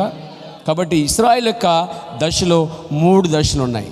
ఈ 3 దశల్లో మనము అన్యులకు కూడా 3 దశలు ఉన్నాయి. నీతికరణ, శుద్ధీకరణ, పరిశుద్ధాత్మ బాప్తిస్మం. ఈ పరిశుద్ధాత్మ బాప్తిస్మం అనేది ఏంటంటే తలంపులు వచ్చినా, ఆలోచనలు వచ్చినా, ఏమండి చారాయ వాసన వచ్చినా, వ్యభిచార ఆత్మ వస్తున్నా దాని నుంచి పూర్తిగా దూరపరిచే ఆ కోరిక, ఆ కార్యాలన్నీ నీ లోపడే ఉన్నాయండి. ఆ పని పరిశుద్ధాత్మ ఒక్కటే చేస్తుంది, నువ్వు చేసుకోలేవు. అందుకే చూడండి, ఆ వాసన తగిలిన దాని నుంచి పరిశుద్ధాత్మ వేరు చేస్తూ ఉంటుంది. ఎందుకంటే ఎలా ఉంటుందంటే, ఈ మాట చెప్తాను. ఒకసారి బాప్తిస్మం పొందిన ఆయన చుట్లకు వెళ్తున్నాడు. తర్వాత ఈ విషయం ప్రవక్తకు తెలిసింది. అయ్యా, ఆయన ఎక్కువ చుట్టలు తాగుతున్నాడని. ఆయన అన్నాడు, సరే తాగడమని విడిచిపెట్టేసాడండి. ఒకరోజు జబ్బు అయిపోయాడండి, హాస్పిటల్లో సీరియస్ అయిపోయింది. ప్రవక్త బ్రహ్మ గారు ఒక పెట్టి పంపించాడు. అయ్యా, ఇది మీకు ప్రవక్త గారు పంపించారు, బ్రహ్మ గారు సహోదరుడు పంపించాడు మీకు గిఫ్ట్గా అంటే. ఓపెన్ చేశాడు. ఓపెన్ చేసి దాని చుట్టలో ఉంది, దాంట్లో చుట్టలు కాల్చమని పంపించాను. అప్పుడు అర్థమైంది దానికి, నేను నా జీవితంలో ఎప్పుడు చుట్ట కాల్చలేక నేను అంటే అవకాశాలు వచ్చినా వద్దనే మనసు ఎక్కడ వస్తుందంటే తిరిగి జన్మించినప్పుడు, పరిశుద్ధాత్మ పొందినప్పుడు వస్తుందండి. ఇప్పుడు ఎవరో వచ్చి నాతో ఈరోజు రాత్రి అంత ఉంటావా అన్నది ప్రవక్తతోటి. తెలుసా మీకు ఆ విషయం? పిల్లలు లేరు, భార్య లేదు, సముద్రం దాటి వచ్చావు కాబట్టి ఇక నువ్వు నేను ఏ పాపం చేసావో తెలియదు కాబట్టి రాత్రి నాతో ఉంటావని ఒక బ్యూటిఫుల్ ఉమెన్, చాలా అందమైనది, ఎర్రతోలు అందమైనది, ఏమండి అన్ని ఆ చక్కటి ఆరోగ్యవంతురాలు వచ్చి అడిగిందన్నమాట. ఇంకా చెప్పాలంటే తన భార్య కంటే కూడా అందంగా ఉంది. అవకాశం వచ్చింది, చేయొచ్చు పాపం, 100% పాపం చేయొచ్చు. ప్రవక్త అన్నాడు, నేను ఈ రాత్రి నీతో పాపం చేసి నేను ఇంటికి వెళ్ళి నా ప్రియమైన భార్యతో, ప్రియమైన భార్య మిడా, నేను ఆ దేశమందు నీకంటే అందమైనది కనిపించింది, రాత్రి అంతా ఆమెతో ఉన్నాను, జీవించాను, నేను చాలా తప్పు చేసి పాపం చేశాను అని చెప్పిన. ఆమె నా వెంక చూసి, ఇది నీకు సాధ్యత అవుతుంది, నీకు నువ్వు చేయటం ఏంటి, ఇది నీ వల్ల కాదు, నేను నమ్మను. ఎందుకంటే నువ్వు పరిశుద్ధాత్మ పొందుకున్న వ్యక్తివి, దేవుని మనిషివి నువ్వు, నాకు తెలుస్తుంది, నేను చిన్నప్పటి నుంచి చూస్తున్నాను, నీ చేతికి ఎదిగిందాన్ని నేను అని అంటుంది. నేను తప్పు చేసి అడిగెళ్ళి ఆమెతో చెప్పిన, అలా నమ్మని ఒక నమ్మకమైన భార్య నాకు ఉండగా, అలా నేను చెప్పిన అవకాశం నాకు వచ్చినా, నేను చేసి వెళ్ళి చెప్పినా, నన్ను మీద అంత నమ్మకం పెట్టుకున్న నా భార్యకి నేను ఎప్పుడూ అన్యాయం చేయను అన్నాడు. దానికి కారణం ఏంటో ఆయన గొప్పతనం కాదు, ఇది పరిశుద్ధాత్మ పొందుకుంటే. బైబిల్ యోసేపు కనిపిస్తాడు మనకి. పరిశుద్ధాత్మను ముద్రించిన యోసేపు పాపం దగ్గరికి వచ్చిందండి. బట్టలు చించినా సరే, దిగంబరత్వంతో సరే, ఆమె దిగంబరత్వం చూడకుండా, ఈమె దిగంబరత్వం లేకుండా ఆ బట్టలు లాక్కున్నా బయటకు పారిపోయి వచ్చేసాడండి. పరిశుద్ధాత్మ పొందుకుంటే నీతికరణ, శుద్ధీకరణ, పరిశుద్ధాత్మ బాప్తిస్మం అంటే అలా ఉంటుంది జీవితం. లైఫ్ అలా ఉంటుంది. ఈరోజు లైఫ్ అలా లేదంటే అర్థం తెలుసా, చూసిందల్లా అసలు కాచుకుంటూ వెళ్ళిపోతున్నాం అనుకోండి. నీ లోపల కోరిక, వాంఛ ఏ మాత్రము చచ్చిపోలే. ఇంకా నువ్వు ఐగుప్తులో ఉన్నావు, ఇంకా నువ్వు అరణ్యమందే ఉన్నావు. సంఘమందు ఉన్న, అరణ్యమందున్న వారికి ఎలా అయితే ఈ విచార కార్యక్రమాలు, విగ్రహారాధనలు, పడిపోటలు ఉన్నాయో సంఘములో ఉన్న వాళ్ళకి కూడా ఉంటుంది. అయితే ఈ అరణ్యమందున్న ప్రజలు కాస్త శుద్ధీకరణ పొందుతూ ఇంకో స్టెప్ కనుక వేసి పరిశుద్ధాత్మ పొందుకుంటే, ప్రవర్తనాడు అరణ్యమందున్న కోరికలు, కార్యాలు ఏవైతే ఉన్నాయో అవన్నీ 3వ దశలో పూర్తిగా చచ్చిపోతాయంటండి. ఆవరణంలో శబ్దం వస్తుంది, పరిశుద్ధ స్థలంలో శబ్దాలు వస్తాయట. కానీ ఆరాధకుడు ఆవరణము పరిశుద్ధం దాటి అతి పరిశుద్ధానికి వెళ్తానటండి, ఇలాంటి ఒక తోలుతో చేయబడిన తెర ఉంటుంది అన్నమాట. ఆ తెర లోపలికి వెళ్ళిపోతాడట. ఆ తెర లోపలికి అది చాలా మందం ఎక్కువ, బయట శబ్దాలు ఏమీ వినబడవంటండి. కాబట్టి ఆవరణములో ఉన్నప్పుడు తప్పు చేసే అవకాశాలు ఉన్నాయి. పరిశుద్ధ స్థలం ఉన్నప్పుడు 100% ఉన్నాయి. సంఘానికి వచ్చి బాప్తిస్మం పొంది లార్డ్ సభ తీసుకున్న వాళ్ళందరూ తప్పుపోలేదా ప్యారా? మనం చదివే వాక్య భాగం మూలవాక్యం అదే. వారు అరణ్యమందు ఉన్నప్పుడు చూడండి, వారు ఎర్ర సముద్రంలోను, తర్వాత ఇంకా మేఘములోను బాప్తిస్మం పొందారు, మన్నా తిన్నారు, నీళ్లు తాగారు. నువ్వు మారుమనసు పొందో, బాప్తిస్మం పొందో, నువ్వు తీసుకుంటావు, పరిశుద్ధ చేస్తావు, చర్చికి వస్తావు, వెళ్తావు. ఇంకా ఈ మైండ్ సెట్ అలాగే ఉంటుంది ప్యారా. కాబట్టి ఆవరణము, పరిశుద్ధ స్థలము, అతి పరిశుద్ధులకు వచ్చినప్పుడు మూడో స్థలం మర్చిపోకండి. మూడో ప్లేస్కి వెళ్ళినప్పుడంట సమస్తము ఒకటి వాతావరణం వచ్చేస్తుంది అంటండి. ప్రేమించగలుగుతావు, క్షమించగలుగుతావు, ఓర్చుకుంటావు. పాపం దగ్గరికి వస్తే నవ్వి దాని నుంచి పారిపోతావు. అది ఎంత గొప్పది చూడండి ఇప్పుడు. కాబట్టి నా ప్రేమిస్తున్న అరణ్యమందున్న సంఘం అక్కడే రాలిపోయిన కారణం ఏంటంటే వాళ్ళకి పరిశుద్ధాత్మ పైన, వాగ్దానం పైన సరైన విశ్వాసం లేకపోవటం. వారు ఏ వాగ్దానం దేశాన్ని నిరాకరించారో దాన్ని పోగొట్టుకున్నారు. మనం పరిశుద్ధాత్మని పొందినప్పుడు, మూడవ దశకు వచ్చినప్పుడు లేదా స్ట్రాంగ్గా, బలంగా ఉండి ఇక లోక సంబంధమైన ఏమీ వినబడి సినిమాకి వెళ్దామా, ఆమెనా సినిమాకి వెళ్దామా అని ఒకడు అంటే నేను వస్తానంటున్నావా? ఎంత ఘోరమండి. దేవునికి స్తోత్రం కలిగాక. సినిమాకి వెళ్దామా అన్నప్పుడు నేను వస్తాను. సినిమాకి వెళ్దామా అన్నప్పుడు నేను రాను. పార్టీకి వెళ్దామా నేను వచ్చేస్తాను. బిరిబడికి వెళ్దామా, ఎంజాయ్ చేద్దామా, ఆడతా పాడదామా, సినిమా పాటలు పెట్టి డాన్సులు వేద్దామా, నేను వస్తాను అన్నావు అనుకోండి, అరణ్యములో ఇంకా నీవు శుద్ధీకరణ సరిగా పొందలేదన్నర్థం. కానీ శుద్ధీకరణ పొందిన వాళ్ళు ఆ తెల్లలు దాటి మూడో ప్లేస్కి వెళ్ళిపోయారండి. ఈ మూడో ప్లేస్ ఎలా ఉంటుందంటే ఏరోప్లేన్ వెళ్తున్నప్పుడు ఒకలాంటిది, రెండో స్టెప్లో ఒకలాగా, మూడో స్టెప్కి వెళ్ళినప్పుడట ఏరోప్లేన్ ఎలా ఉంటుందంటే వెళ్ళినట్టు అనిపించదు, కానీ కింద ప్రపంచం కనిపించదు. అలా ఎదుగుతాం అనమాట. సో దాని కొరకు సంఘము ఇక్కడ ఉందండి. అది జరగకుండా ఎత్తబాటులోనికి వెళ్ళలేము. దేవుడిని దీవించి ఆశీర్వదించును గాక. లేచి నిలబడతామండి. Thank you Jesus. Praise the lord. అందరు కళ్ళు మూసుకొని సమర్పించుకోండి. పేరందరూ కూడా ఒక్కసారి మీరున్న వాక్యాన్ని బట్టి సమర్పించుకోండి. ఇశ్రాయేలుకి 3 దశలు అయితే అన్యులైన మనకు కూడా 3 దశలు ఉన్నాయి. ఈ గమనిస్తూ అందరూ నోరు తెచ్చి ప్రార్థన చేయండి. ఒకసారి సమర్పించుకుంటారా? ఒకసారి మళ్ళీ ఇప్పుడు ఈరోజు మరొకసారి ప్రభుకి సమర్పించుకుంటారా? ప్రభువా, నా వంకర్లన్నీ సరి చేయబడాలి. నేను చర్చకు వస్తున్నాను, చాలా సరిగా లేజీగా ఉంటున్నాను. నీ ఆత్మ అది 3వ అంశం రాకపోతే నేను ఇక్కడే రాలిపోతానేమో ప్రభు అని భయముతో, పశ్చాత్తాపముతో ప్రార్థన చేయాలి కోరుతున్నాను. అందరూ ప్రార్థన చేయాలి.